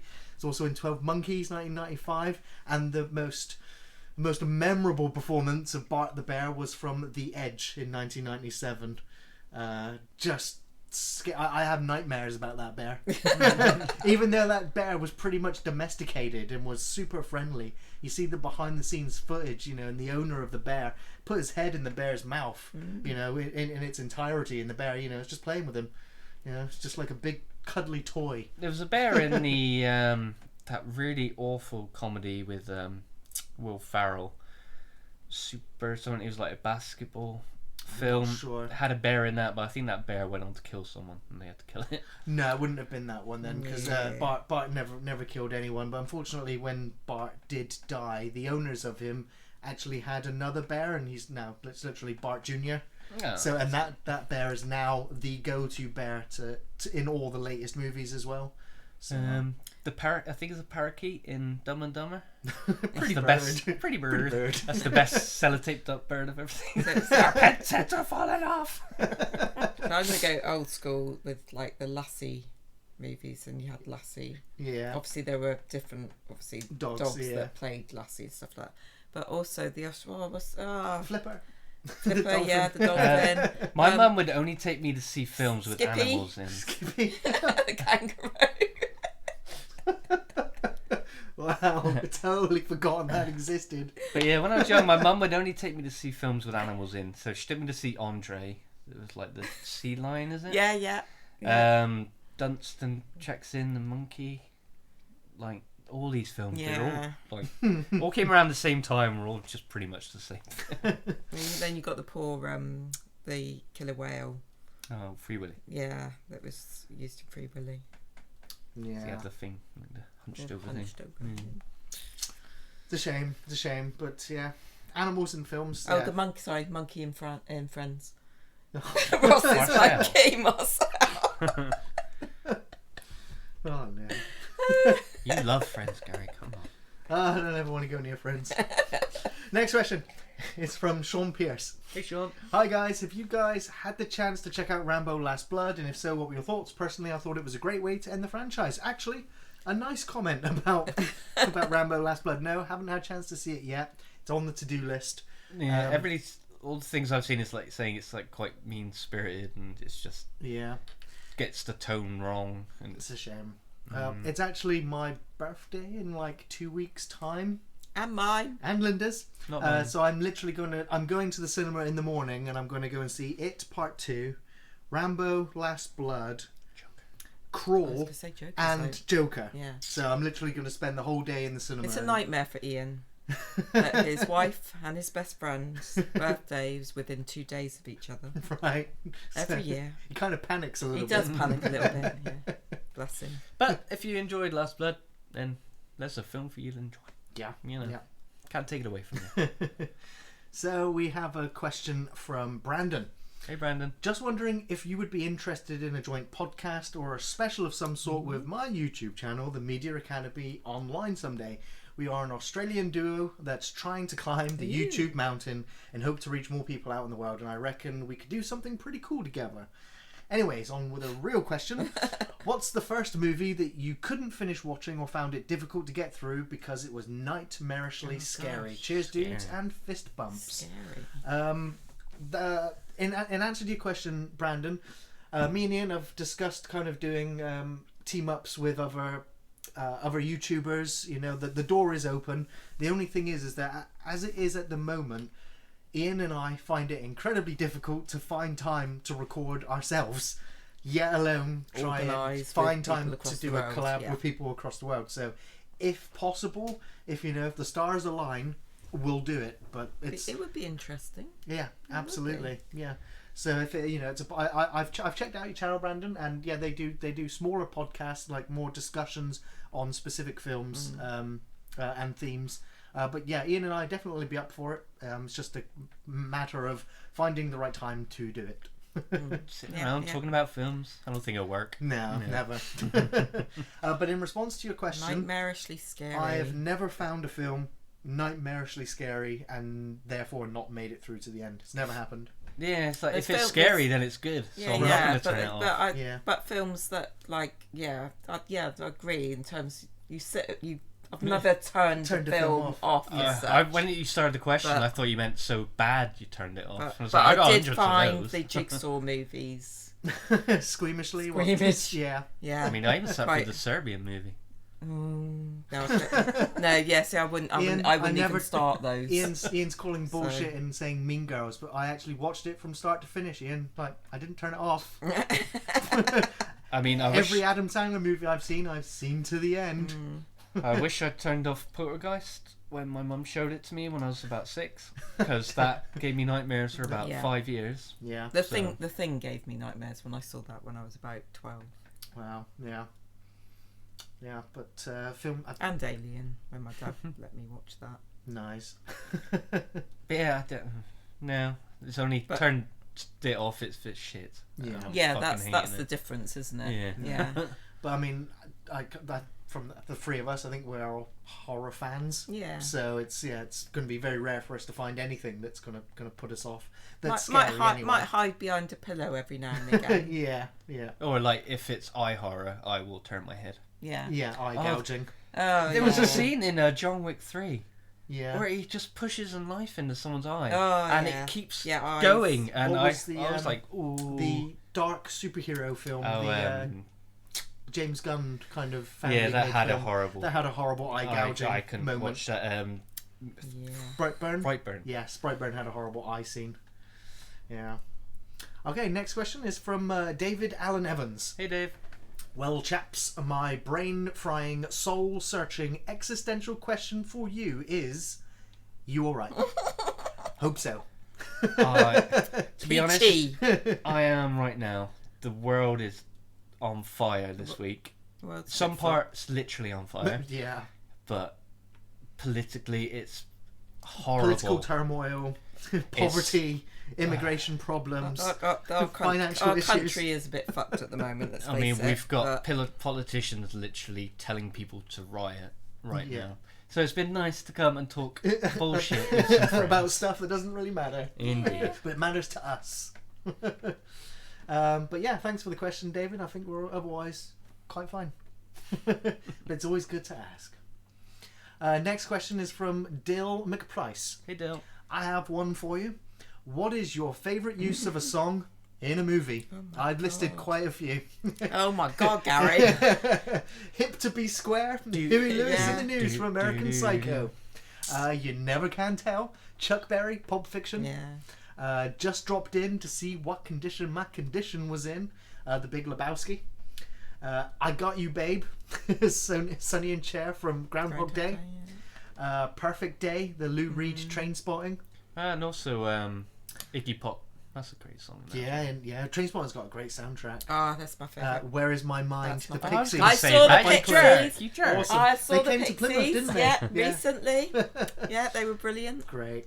Stuck in the Middle with You, the Steelers Wheel of Reservoir Dogs, and Bad to the Bone from Terminator 2 and Christine. Bad to the bone. So those are the ones that immediately came to me. Back to the Future. Back to the Future, yeah. The Is it Johnny Be Good? No, Earth the song he Angel. plays, Earth Angel, yeah. Earth Angel.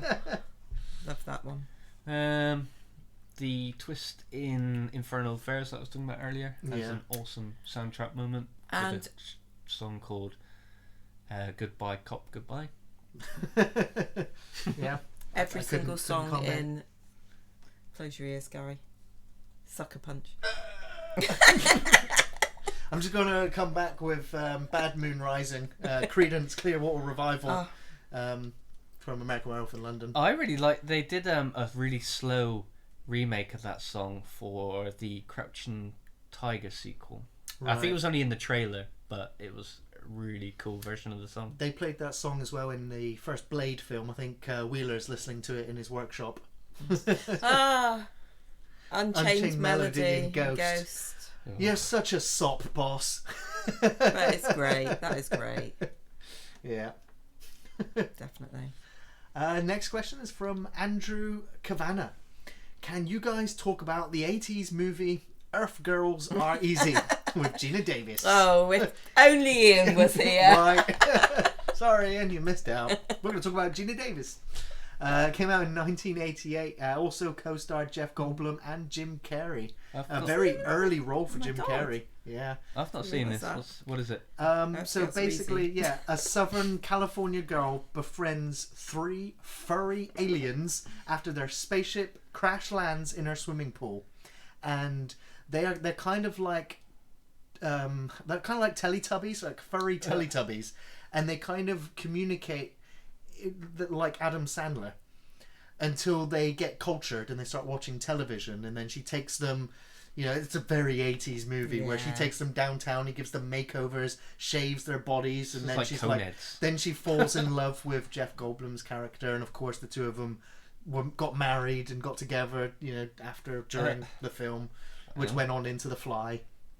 You know, their actual on-off relationship. Yes. It's a very bizarre movie. It's not a very good movie. It's just an oddity. It's just one of those 80s movies where you're just like, oh my god, all these people were in it. You know, and it was, you know, I discovered Earth Girls Are Easy when it was on TV late one night, and it was just like, I know these people. And it's like, oh my god, it's Jim Carrey, like Wow. in a, you know, not being traditional Jim Carrey. So it's just odd. And I always forget the third alien. It's kind of a forgettable character. I'm sorry. But it's such a bizarre film. Such a bizarre film. We got a question from Emily Green. Hey, Emily. What are your thoughts on the movie Spontaneous Combustion by Tobe Hooper? Do you think the plot could benefit from a remake? I personally think it does. And the movie does have Brad Dourif. Well, Emily, I've got to say, I'm actually not seen it. No, I don't know if this I one. have, I might have seen it and I've just completely forgotten about it. See, I've not seen it, but it just reminds me of that X-Files episode where That's that- what I might be getting confused where with. that guy was making people drink like small bits of alcohol or something, and then he could make them There was- combust. Because That I was remember, so long ago, I remember there being documentaries on spontaneous Yeah, combustion. I used think to read, it came on. I was fascinated as It's a teenager random about phenomenon, it. exactly. Yeah, so I used to read loads of stuff about it. I think the film was on, or the documentary was on, then the film was on afterwards. I just remember recording it. So I think it's such a long time since I've seen it. I can't didn't know remember there it. was a movie called it. And So in yeah, fact, I would Toby say Hooper did it as well. yeah, I would say it's probably up there for a possible remake. Especially spontaneous combustion. It's of all of the kind of paranormal, strange things that have happened. It's kind of It is gone one of down. it is It is one an of those X-file. one of those phenomena which is really weird. Yeah. But you don't hear about so much nowadays. It's there's been no reported No cases of reported it. cases of it. Yeah. Strangely enough. Because it was so bizarre. Because like the people that would go up in flames, like they would be sat on combustible chairs Yeah, that the wouldn't chairs have wouldn't a go mark. up. Yeah. Yeah, And it's their weird. whole bodies would be Yeah, burnt it would just away, be would like leave a like thing a on the floor, wouldn't like it? a foot or a leg or something. Yeah, It's weird. yeah. Mm. Next question is from Andrew Kavanagh. Hey, Nope, Andrew. sorry, that was the same question. No, That's same, the we other just one. done We'll that. talk about Earth Girls Mick. Reezy again. Mick me cool. Hey, Mick. Mick McCool, top 10 favourite films of this century. Oh my god. I've gone past God. my 10. Okay, I'm just going to rattle them off. Spirited Away, Eternal Sunshine of the Spotless Mind, Mad Max Fury Road, Wall-E, The Dark Knight, The Lives of Others, The Wolf of Wall Street, Synecdoche, New York, Before Sunset, Serenity, The Grand Budapest Hotel, The Lord of the Rings, The Fellowship of the Ring, and Guardians of the Galaxy. All within 2000 plus. I can't think of a top 10, but a few Scott that come to your Pilgrim. mind? I love Scott Pilgrim, Scott yeah. Pilgrim was really Yeah. Shaun of the Dead. Hot Fuzz, I might put Hot Fuzz above yeah. that one. I really love Hot Fuzz. Dark Knight, It's my obviously. favourite of the Cornetto trilogy, Hot Fuzz. So good, so good. Got to put the Avengers movies up there. Which ones? All of them. I'd Yeah. say the first one. The first one I probably watched the most. Right. My top, obviously, film that's like one of my favourites is the musical is West Side Story. Yeah. So Did they? Does that count as this century? No. Come no, that's not this century. Is it? Sorry. It's like 3 centuries ago. Come on. Sorry. Went away with the fairies then. This century. Oh my god. That's alright. So literally the last 19 years. Nice. So I say 19 Scott years. Pilgrim. I just remember waiting so long. Like they drop a trailer every now and then. And Yeah. I read the comics and I was just so excited to see it. Yeah. Batman vs Superman. Oh dear. Spirited Away is a good call. Yeah. I still love that movie. Wonder Woman. Wonder Woman. Yeah. Very good. Very good. We got a question from Boss Hey, boss. asking if anybody's asked or Patreon for a review yet of Brotherhood of the Wolf, and what are your thoughts on that movie? Big fan of Brotherhood of the Wolf. That for me put the director on the map until he was the guy who remade. He made Silent Hill the movie, and then I was just like, I don't care anymore. Like it's just another one of those shitty video game to movie adaptations. Even though a lot of people hold up Silent Hill and go, look, they're actually not that bad. I think just go, that's- well, clearly you didn't play the games very well. I think it's more of a case of there's one or two bits in it that people remember, That evoke the feeling of but as Big a film in a whole, it's yeah. dog crap. But Brotherhood of the Wolf, big fan of that film. I loved the time, the period that it's set in. I think it's set in France. Mark Damascus as well. It's just he's a very underrated martial artist actor in my opinion. I know a lot of people don't like him. He was alright in John Wick 3. I didn't even recognise him in John Wick 3. So, but I like the fantasy element. I like the horror element. The Brotherhood of the Wolf, it catches you in the first sort of 2 minutes with that woman just running through the landscape, being chased by something that's roaring after her. So she's climbing up the side, and then she just gets pulled down, and the screams, just like that, was really haunting, really well captured. And then they hire these bounty hunters to go and hunt this wolf that's killing people. And you're like, is it a werewolf? Is it a mythological creature? Who's sending the wolf out? It gets political. And it's just it's just the cinematography is very, very good. It kind of does have a lull in the middle of the film before it picks up again, and then does almost feel like a film of two halves, where the second half of the film doesn't feel anything like the first half. So it is an oddity, but I know Ian was also a fan of Brotherhood of the Wolf, so but it hasn't. No one's asked us to review it yet, but yeah, but it's a film we do like. Cool. We have a question from Gav Hickey. Hey, Gav. Here's one, lads and ladies. What are your favourite final lines of films? Oh, and again, I've listed a fair few just in case. This is not fair. You've had prep time. Roads, where we're going, we don't need roads. Ah, Terminator. Yeah. What? Get Back to the Future. I do wish we could chat longer, but I'm having an old friend for dinner. Yeah, that's good. Silence of the Lambs. You met me at a very strange time in my life. Again, that's Fight Club. This is Ripley, last survivor of the Nostromo, signing off. And why don't we just wait here for a little while, see what happens. That's the thing. And you maniacs, you blew it up. Ah, damn you all to hell. Planet of the Apes. Yeah. Yeah. Good old Heston. Yeah. Well, I'm glad you came up with all those, because I'm crap at being on the spot thinking of anything. It can be pretty tricky. Do you remember any of the final scenes of movies that just hit it for you? No. No. No. Trying to think of Kevin Smith films. No, I can think of. What's the last line in Thelma and Louise?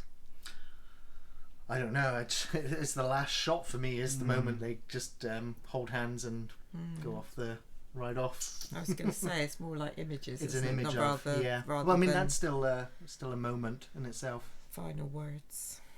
Yeah. Yeah, it's hard. No, I'd have to think. No, I'd it's- need yeah. time to think about that. Yeah. We have a question from Joshua Hey, Josh. asking, have we ever heard of a film called Salo? And the answer is yes. Is it Salo, or the 120 Days of Sodom, which is an Italian drama horror war film. Came out in 1975 in World War II Italy. 4 fascist libertines round up 9 adolescent boys and girls and subject them to 120 days of physical, mental and sexual torture. It's kind of one of those films that's just, it's in a bracket and kind of, put away somewhere where you don't break that film out for parties. It's one of those films that you put in a black box so that no one knows what it is. Yeah, I wouldn't even watch that. Want to watch it? No. It's not your usual evening's entertainment. It is, Emily is saying, it is not for the faint of heart. No. It really is. And it's funny when you read the behind the scenes of the film, where the filmmakers didn't actually realise how devastating the film really was. It was in the editing process that the final product came together, because by all accounts of everyone on the film, they had a pretty good time making it. So in contrast to the actual final product, which is almost unwatchable for a lot of people's sensibilities, it's not great entertainment. It's kind of a challenging sit through. So, but yeah, I've heard of it. So, next one. we have a question from Nathan Rowe. It's not really a question, though, is it? It's kind of a statement. It's more a statement, yeah. Matrix 4. What the fuck? So, is there a Matrix 4 in the pipeline? It's absolutely in the pipeline. Really? Keanu Reeves is signed on. Seriously? Yeah. I did not know that. Only one of the Wachowskis is returning to write and direct. Pretty much given carte blanche by the studio. There's your budget, do whatever you want. And Wow.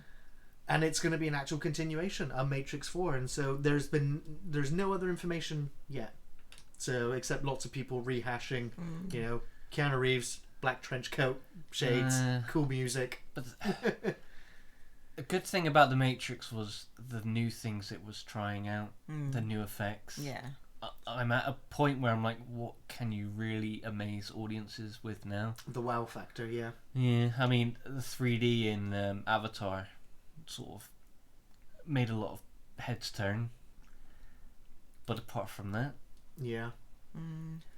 Yeah, I mean, the whole concept, I mean, because the first Matrix film was mind-blowing. I just absolutely loved the idea of, you know, the robots had already won, and that humanity was now in a machine, that we were in a virtual world, and that people were waking up from it, and existence was miserable. Yet they could go back in the Matrix and have, you know, superpowers.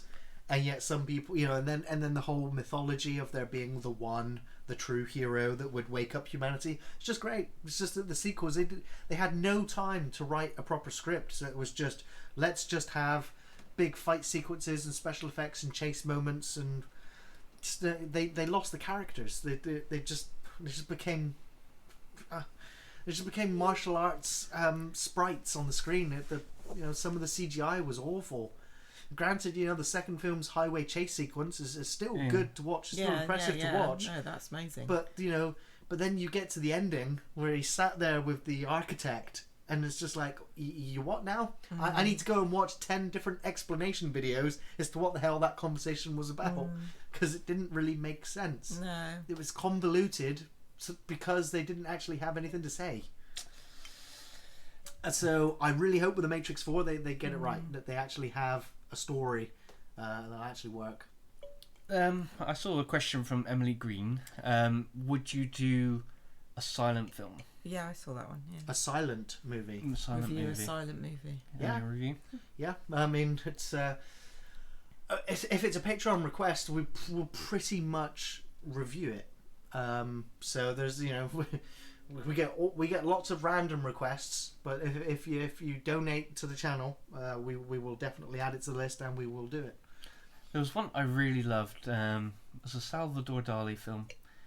I can't remember what it's called, but it was just a crazy sort of collection of surrealist imagery. Yeah. It's about a man and a woman, like lots of ants and strange, bizarre scenes, and some really disgusting imagery in it. And it gets near the point at the end where they get together and they're running across a beach hand in hand, this man and woman, and then it cuts and it says, like, I think 1 week later, and then it's both of them in the sand up to their waist like corpses. Okay, great. And then it just ends, and it's so shocking. It warped my little mind. Yeah, I think me and Ian would have to do our entire review with cards as well. It's just like Brinsley said, how about a silent review? Yeah, right. You try to get Ian to shut up for 5 Oh my minutes. goodness. You only get him shut up when he's got Red Dead in front of him. Hey, hi DMC. Campbell's on. Campbell's asking, would we review Critters 5? Nah, wouldn't do that to Gary. Hi Gary, Dave and Linda. Well, I mean, I've already seen Critters 5. You know, it had its moments. It was by and large completely forgettable. Like, yeah. I'd watch it again. I think I would rather just get some people around, get some beers in, and do a commentary track for it. No. It was such a shame. I was really looking forward to it after the dreck that was Critters 3 and 4. It was like, you know, a modernized version of Critters could work, but it was, you know, it went straight to Shudder, and it was released over like 5 to 8 minute episodes. Yeah. It was just all cut up and chopped up, and, you know, they extended its running time by adding an intro and an outro to every part. So it was just a waste, a real waste. Boss has got another question for us though. What historical event or biography would you like to see made as a movie or a series? After Chernobyl, you know, it's that's quite a big thing. I would like to see maybe the Japanese nuclear reactor, another one. Oh, Fukushima, yeah. That's a good one. Historical events. I mean, because a lot of the big historical event films but have they've already been made. I was going to say, I was thinking like Japan again with like the atom bomb. Yeah. Barefoot Gen kind of did that already, Yeah. and really well. There was a film that did the tsunami that Yeah. killed a lot of people. Mhm. That was Ewan McGregor Oh, I saw that. was in. Yeah, That was really I good. think that was Wasn't there Clint a Eastwood That who was directed really female good. actress in that as well? I can't remember. Yes. Who's she? It's not Kate Winslet. No. Oh no, gone. It will come back to me. But because Tom Holland was in it, Mm. he was one of the sons. He played one of the sons. That I mean, Remember. like comes to mind is like Saving Private Ryan, like the intro of that film, Yeah, things like that. yeah. It can be done very well. Lungful Drummers mentioned Pearl Harbor, and then oh wait. Mm. Now there is the battle of Midway. There was a lot of old timey-wimey black and white war movies about the Battle of Midway, and there was the Band of Brothers kind of sequel Yeah. series. I can't remember. Pacific. Pacific, yeah. But that didn't quite capture it for me. No. And there is a Battle of Midway film coming out soon by the Pearl Harbor director, Roland Emmerich. Yeah, I saw a trailer And for it. I'm kind of excited for it. I really want to see. I want to. It's like, what was it, Battleships when it came out? I kind of enjoyed bits of that because I wanted to see naval ships at war. Because we've seen the submarine stuff and we've seen the infantry. I want to see an RAF, and I want to see a naval war movie like Saving Private Ryan. I think they could do it really well. Dunkirk was really good. Did you ever watch Dunkirk? I enjoyed Dunkirk, but at the same time it was more of a civilian operation. I know, it's just the scale of that film. I watched it in the Yeah. cinema on the big screen. It was loud. It was a loud film. It was I intense. mean, they used the real planes and That's what I'm saying. engines, It's so like it's authentic. quite. It's going to be a lot of effort for that kind of film, and the amount of effort they did go into. Yeah, Pearl Harbor was Michael Bay. My bad. Yes. Just as bad. Yeah. We got another question from Craig Hall. Hey, Greg. One for Dave, although the rest of us can feel free to join in. What martial arts from the 70s and 80s Golden Harvest era would you cast in a Street Fighter movie? Stay shelfy and fist bumps. Oof. See, I saw I that don't even earlier. know where to begin with that. I mean, I would put the gorgeous Maggie Chung as Chun-Li. I think she'd be perfect as that. But Right. like when you think of Street Fighter characters, like I don't see them as Chinese. Okay. And like Guile is supposed to be American, and Ken's American, I think, isn't he? And Cammy's British. Yeah. So I guess they kind of got the casting right in the first Street Fighter film. I guess a lot of the people. Right. I don't know. I don't think there's a way to make a Street Fighter film that isn't campy shock. No. No. That's kind of, well, I mean, aren't they retrying Mortal Kombat movie again? Yeah. Like redoing the first one again? So. Yeah, I don't know whether any of the fighting games would really translate well. Oh, I watched King of Fighters. Right. That was the bad guy was the guy who played Darth Maul. Right. Well, I mean, yeah, he's a fight choreographer. Yeah, he Yeah. wasn't very good in this film. It was Oh, awful. no. Like that one crept straight out on DVD. But yeah, they've Dead or Alive still good. DOA. Brinsley saying he would love for someone to request a Neil Breen movie for review, and all I can say is no. Neil Breen? Red Letter Media got that covered. Like, Can you name a film? I can't name you a single film because they are all utterly forgetful. Neil Breen literally writes, stars, directs, acts, edits, produces, and, I think and prints his own DVDs and sells them himself on the internet. Is he the one that he comes home and his like friends committed suicide in a garage, and he overacts to hell? when he- Possibly. I think I know who you're talking about. Yeah, absolutely terrible. Terrible. I mean, he makes Loki from The Room look good. We got another question from Daniel Campbell. Thoughts on the 4 Psycho films starring Anthony Perkins? Were the sequels that followed the 1960 original really needed? Later shelfers. I've only ever seen the first one. Really? And the remake. And the remake, okay. I like Psycho 2. You know, it's an odd one where he's kind of released. I think I'm trying to remember. In the second one, he's released from the asylum, and they're like, he's been rehabilitated. You know, he's back to normal, and then the murders start happening again, and they're like, oh, it's Norman Bates, but it's like, well, it's not. He's rehabilitated. He's normal. So the whole film's kind of playing the audience as well, because you don't know who's doing the killings. Did Hitchcock have anything to do with No. the sequels? No. I don't remember much of the third one. The fourth one I did like, and I know the fourth one is the one that's also hated the most. The fourth one is the one where it kind of keeps jumping back in time. It like does his childhood. The whole film, he's literally on the radio to a radio host, and he's like, "Yeah, I'm thinking about killing again," but and then not, and then it just cuts back and forth. I enjoyed the dialogue, I don't remember too much of the murders or the action stuff. I just remember really enjoying Anthony Perkins' performance as Norman Bates. But I will say the Bates Motel, the series, was really good for a couple of seasons, and then I stopped watching for a week, and then I was like, actually, I'm done. I don't need to go back. But I enjoyed watching the exploration between the relationship with him and his mother when he was a lot younger, and seeing how it would develop into Psycho. See, it's one of those. I would always see them in like the video rentals. I don't think they're bad sequels. I think each one of the Psycho sequels is distinctly different. Obviously, it's not Hitchcock's classic.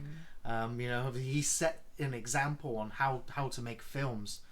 But yeah, I don't even mind them. I think they're guilty pleasures. It's kind of like the Exorcist sequels, right. where they have an audience.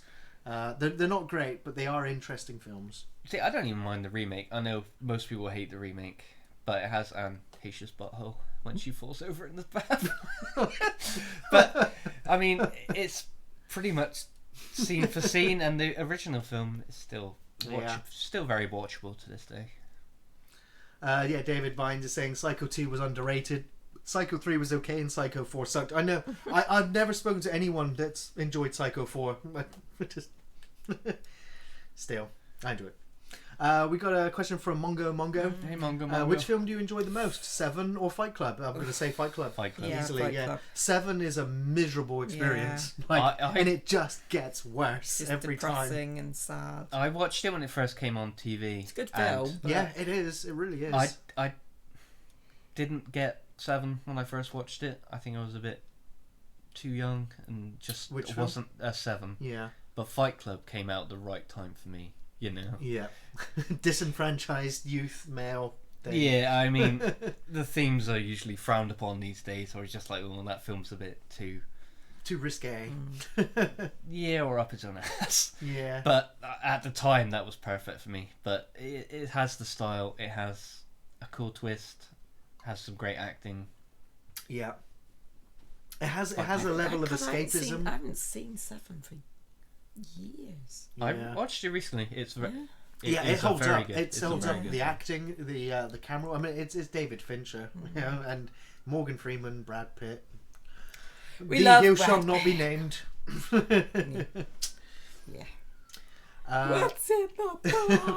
right. It's just Yeah. what a scene. Yeah. We had a question. Sorry, yeah, Yeah. me and Psychic Link there. Emily Green's got another question. Have you guys ever seen the film One Jin with Liv Tyler? No. Can't say I've ever heard of it either. Sorry. It's No a idea. sequel to Jin.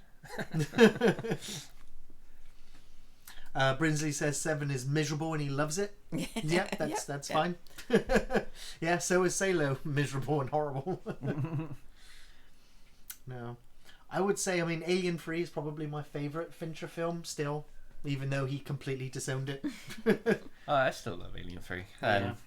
And Gone Girl. I thought it was a very good film. Gone Girl was very good. Yeah, it kept you guessing throughout the film, and the way it kind of manipulated you to feel sympathy for one character and then show you one And sequence then it'll flip it. completely reverse it. just before another half hour would reverse it yet again. And yeah, the way it played with you is really good. Why is it Memento? That's good. Yeah, Memento's a great film. Who directed that one? Guy who did Christopher Nolan. There we Christopher go. Nolan. Yeah. Yes, yeah. That was his Yeah. second film. Lungful Drummer says Zodiac might be his favourite Fincher flick. Now, I need to give Zodiac another chance. I hated that film. I walked out of the cinema Really? watching it. Yeah, it's like the only Fincher film I'm just like, nah. Like, But it's the film Fincher. I hear people love. Right.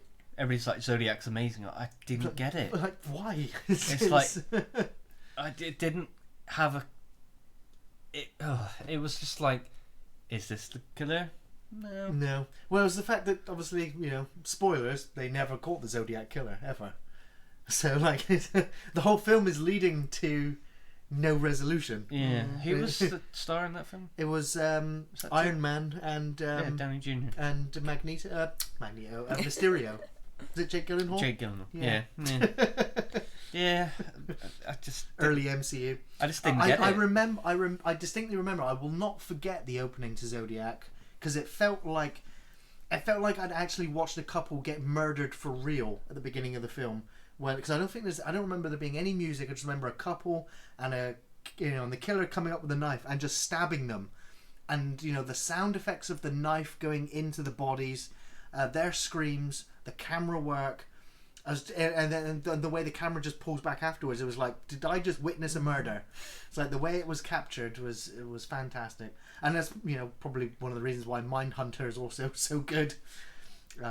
After directing Zodiac, but yeah, I need to give Zodiac another chance because I didn't like it. I walked out of the cinema and never revisited it. Have you ever seen Summer of Sam? Yes. I really enjoyed that. I came to that really late. Yeah. But yeah, that was a really good It's film. what's he called? Luigi from Mario and Luigi film. I've forgotten his name. Oh, Leguizamo? Leguizamo. Yeah. Leguizamo? One of those things. Yeah. That was an odd film. Yeah, it was cool though. And the dog talking. Yeah. We had a question from Matt Midgley. Which do you think has the most potential to reclaim past glory, Aliens or Predator? Well, both of them are literally, they have sunk, in my opinion, lower than the Terminator franchise. It's circling the drain. Right So now. yeah, all the those three greats are just done. They're dusted. Terminator's got a chance at reviving itself because James Cameron's come back. If only James Cameron would come back and go, right, I'm going to make the sequel to Alien Covenant and sort this shit out. We might actually get a decent film.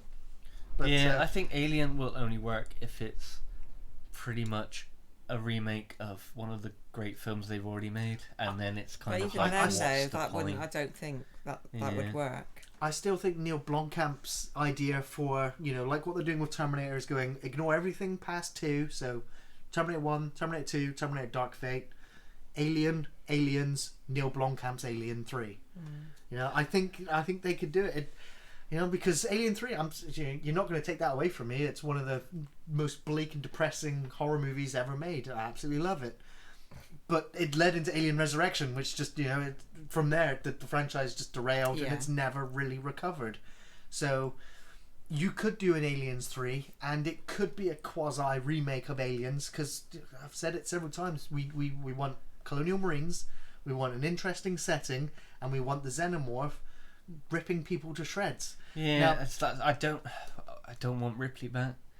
It's like when the game came out, it's like Ripley starts like, how can one family have so much misfortune? Well, I actually after the Memory, the Alien documentary, resparking my love for the Alien again, I kind of went back and read some of the old graphic novels, and I actually listened to the audiobook of one of the Alien films, and one of the books actually takes place between Alien and Aliens, where Ripley gets woken up because she gets picked up by another station because Ash the robot had downloaded his consciousness into Mother, and was literally the reason why Ripley took so long to get back to Earth was because Ash was out there trying to find an alien to take Ripley to get her impregnated to take her back. And he literally takes her to another alien infested planet where she gets woken up, meets up with a bunch of people. they are all getting killed off by aliens. Ash is trying to get Ripley back in there, impregnated. Obviously fails. She manages to fight Ash, who's the big villain of the film. But then they put her in a cryopod, erase her memory, put her back in the cryosleep, and send her back to Earth so she could wake up for aliens. I was like, it was an interesting idea. You know, it may not necessarily work as a movie, but it worked as a what if story. It's kind of like Die Hard, though. It's just like, yeah, come on, how can you be so misfortunate? Keep coming up. There was another alien story where it's a distant relative, you know, great grandchild or whatever of Ripley, and he ends up being, you know, he's got kind of telepathic powers. You know, and he gets picked up by the corporation. Weyland-Yutani's reformed again. They're still out there trying to find the alien. They pick this guy up because of whatever reasons, and they send him with the Marines to this planet to go and fight the aliens. And he ends up, you know, he can literally tell when the aliens are nearby. He picks up on their telepathic powers, because that's how the aliens communicate to each other. You never really told it in the films, but you kind of see it, you guess it when the alien queen is talking to the other aliens.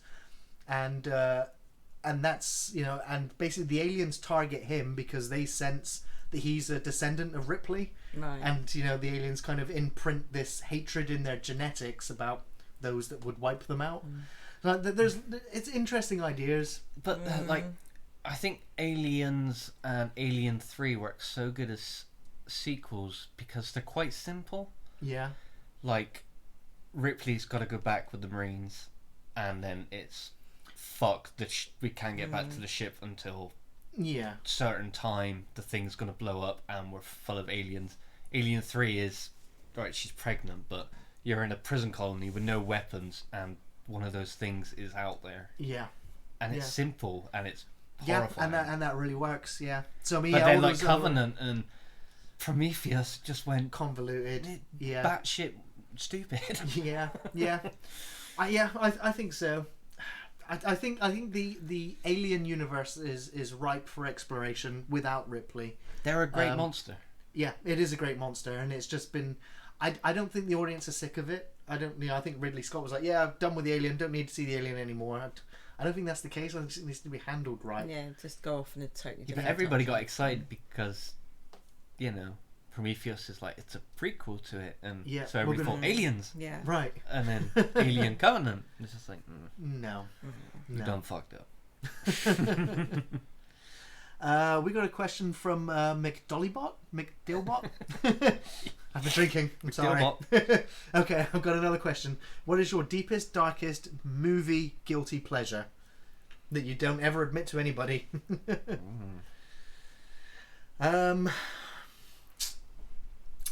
a good question. So what, like a movie that it's a guilty pleasure that you don't really admit to people. You don't want to like really tell people about. Saved by the Bell, winning in Las Vegas. Gosh, I never even heard of that one. Like, that's when Zach and Kelly got married. I didn't even know they got married. Yeah. No. I think the last one I saw was like they go to Hawaii or something. Yeah. And they always used to do that with Saved by the Bell when summer holidays. They would be the summer episodes where they went to work at a beach resort. That's right, yeah. For an episode right, or a feature-length episode. Yeah. I don't know. It came up earlier. I don't usually admit it very much, but I'm a big sucker for Ghost. It's a great movie. Yeah, it's my favourite Patrick Swayze movie. It's my favourite Whoopi Goldberg movie. It's my favourite Demi Moore movie. My mum loves that movie. So yeah. My friend Adam, although he's very bold about liking it, he loves Grease. Grease, wow. Like he's a big computer nerd. He loves metal, but he likes Grease. So I bought him the DVD for Christmas one year. I sent him someone like made a metal version of the final song. Chills. Yeah. And I sent him that as a metal version, and he goes, "What? Grease was always metal." I was like, fair enough. Yeah. I'm pretty Yeah, fine to let people know I like I was Wicker going to Man. say, I don't like hold back like of saying any films really that Yeah. I'm embarrassed to say that I like. Yeah. Boss is saying, Gary, you're as much a sop as I. Yeah, yeah. I do like occasional chick flick kind of romancy films. So you don't like Dirty Dancing, do you? Not really. No. I mean, me and Ian reviewed it, so Yeah, I remember. didn't actually mind it. Yeah, it wasn't. My mum loves. It's just not something I would pick to watch. My mum loves Swayze. Yeah. It was when I came home from school. She would usually be watching Dirty Dancing, Ghost, or The Sound of Music. Right. She fucking loves that. Yeah, I've mentioned it several My times. I used to childhood. love Uncommon Valor with Patrick Swayze, but that was a sort of ensemble cast. A Vietnam film. Yeah. He was alright. Yeah. He was Yeah. I think the last film he was in was the Donnie Darko. No, he did it. No, he was in a TV series after that. Yeah. When he had cancer. That's right. But Donnie yeah. Darko, yeah, is a paedophile. Yeah. And he was amazing in Point Break. Yes. Yeah. Absolutely. Point Break, which again travesty in the remake department. What? I never watched it. I watched the trailer and I was like, it seemed to have missed the point of Point Break. I didn't make it through the film, the No? remake. I was just like, I put it on just to see what they would do, and I was like, it had no charisma. It didn't have, the cast just couldn't do it. They just couldn't pull it off. It was such a. I knew it was going to be a disappointment. I was like, you just can't replace these two. It's such an odd idea to bring back. Like, we're surfing extreme sport robbers. Yeah, like what? ex-president robbers. Yeah, bank robbers. Yeah. Savage. Okay, just having a quick look for some other questions. Are you carrying on? Because I need to nip to the loo if you're carrying on. Sure, yeah. I'm gonna run. Run. It's the water. Can you hear the rain? Yes, yeah. We've got a question. Gary, do you have a favourite Ray Harryhausen movie monster? I love the skeletons in Jason and the Argonauts. Yeah, they were awesome. I every so often I will just go onto YouTube and watch that sequence just with the skeletons. Now, And the harpy birds. The harpy birds that attack the blind man. They were creepy is as it fuck. Talos or Talos, the giant statue? Yes. Just fantastic, yeah. Sinbad, the Sinbad with the giant bee, or is it a wasp, was always on TV. Yeah. I wasn't a big fan of the Kraken in Clash of the Titans, but I liked the Scorpions. Was it the Scorpions that came out of the ground? Yeah. Yeah, it was the Scorpions, wasn't it? I've just kind of, for whatever reason, then my mind just flashed to the remake of it. They so forgettable, those films. Yeah, It was Clash and Wrath, wasn't it? that's right. Yeah, I did watch them, but I couldn't tell you anything about them. No.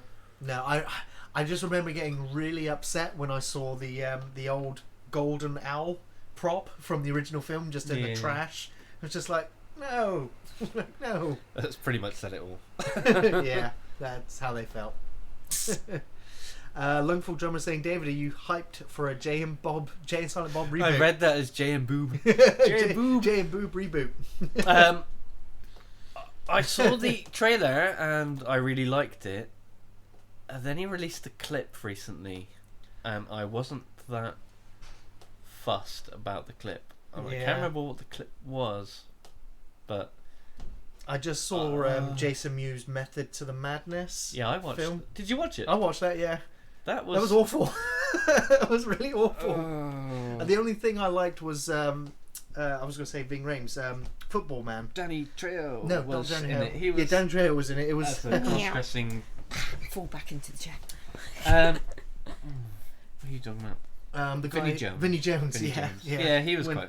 His death when he kicks the explosive and just explodes all over the tunnel. Fantastic. But no, I'm funny. Kind of funny. Yeah, we blamed it all on Kevin Smith in the end. Yeah. He got away with it. It's like, what? The cop was stupid.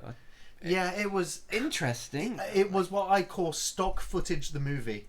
Yeah. Because every 3 minutes it transitioned to another sequence with stock footage. I was like, you clearly didn't film this. It doesn't look like the rest of the film. Yeah, all the cityscapes was just stock footage. Awful. There was a question from Mongo asking the best Monty Python film.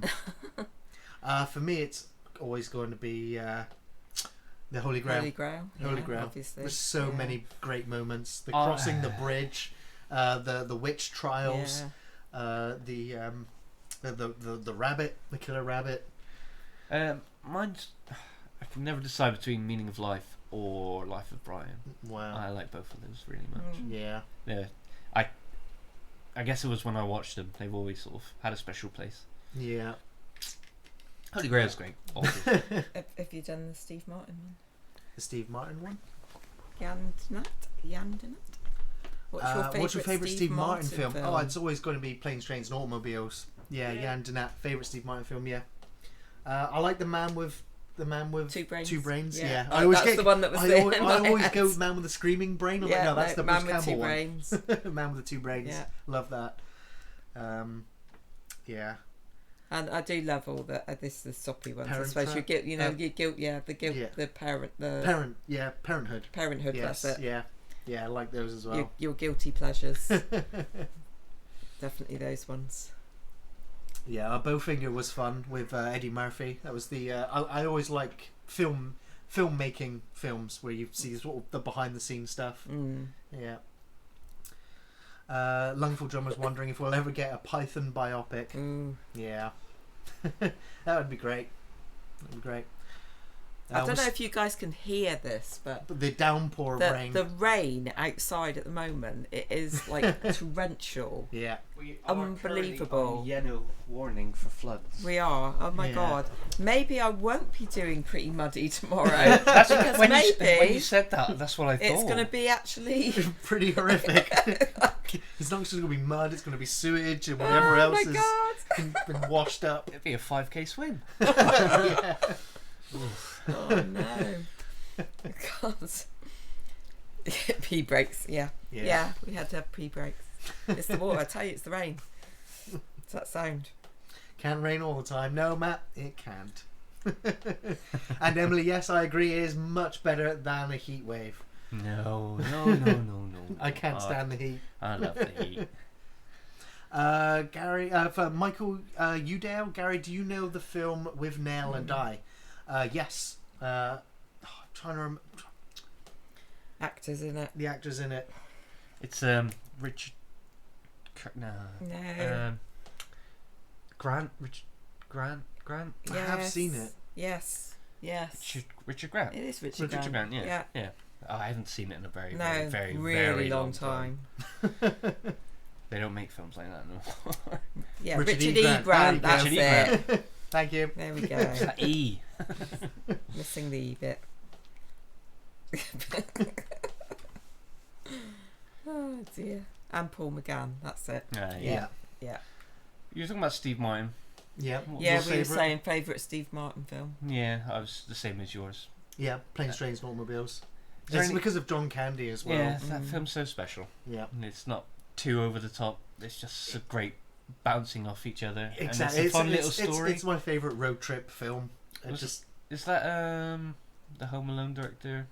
yes. Hughes? Yeah. Yeah. Yeah. Man, And he so was- it kind of hits you with the emotional bit right at the end, and because the film's kind of stayed away from that soppiness, it really hits you quite hard at the end when you Yeah. realise, he's got nowhere to go.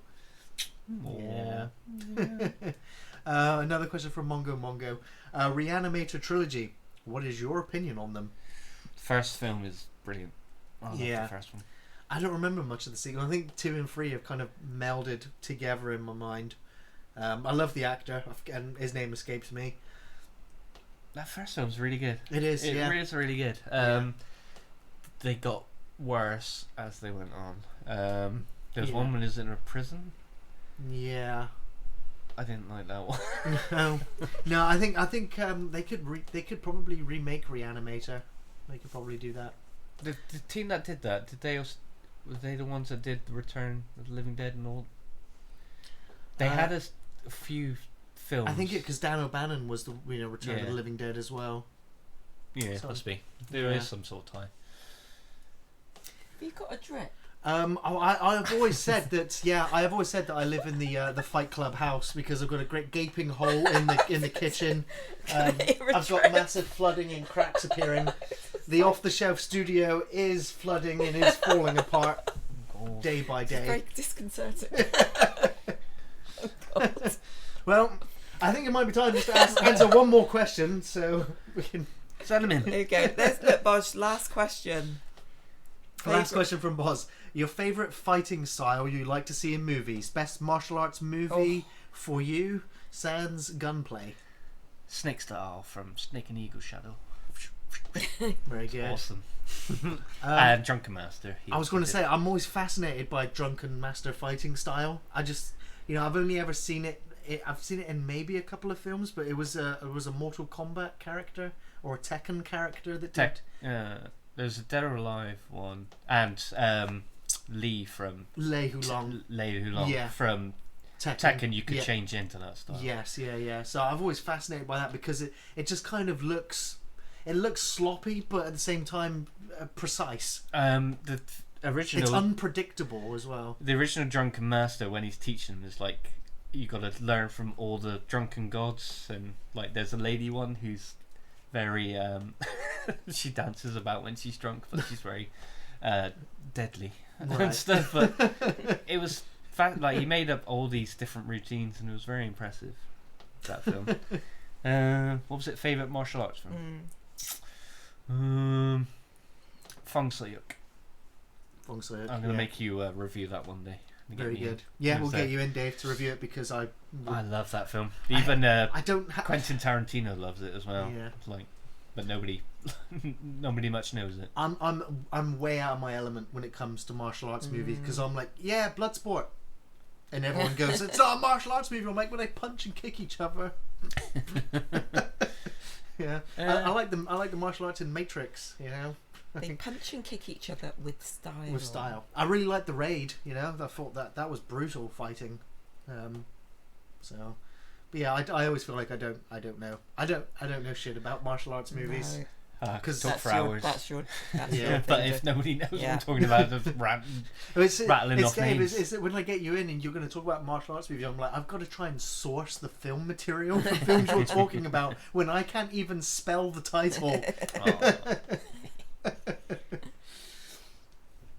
So on that note, I'm going to bring the podcast to a close. I just want to thank you, Dave, and thank you, Linda, for joining me for the podcast. It's been a pleasure. I just want to thank everybody for watching, everybody for donating, for keeping the show going. Of course, we'll be back next month. Well, actually, we might be back. Well, actually, we will be back next month because it'll be October. This podcast will be going up in October, but we're going to record slightly earlier. I know Ian and Linda, you are away towards the end of October. We are, yes. And so just for a few days, I'm going to try and get maybe Dave and Andy in, or Big Ed wants to join the podcast, and we're going to try and do something for Halloween because it's October and it's Halloween, and we've got a big series of film reviews for you, and of course we'd like to have a big scary talk about horror movies. Oh, you should do it on Halloween itself, and then you keep hearing knocks on the door and we have to go answer to the trick-or-treaters. That'd be brilliant. And so with that, I just want to say a big thank you to everybody. New film reviews on Thursdays, of course, throughout the month of October. There will be additional reviews going up, some on Tuesdays as well as Thursdays.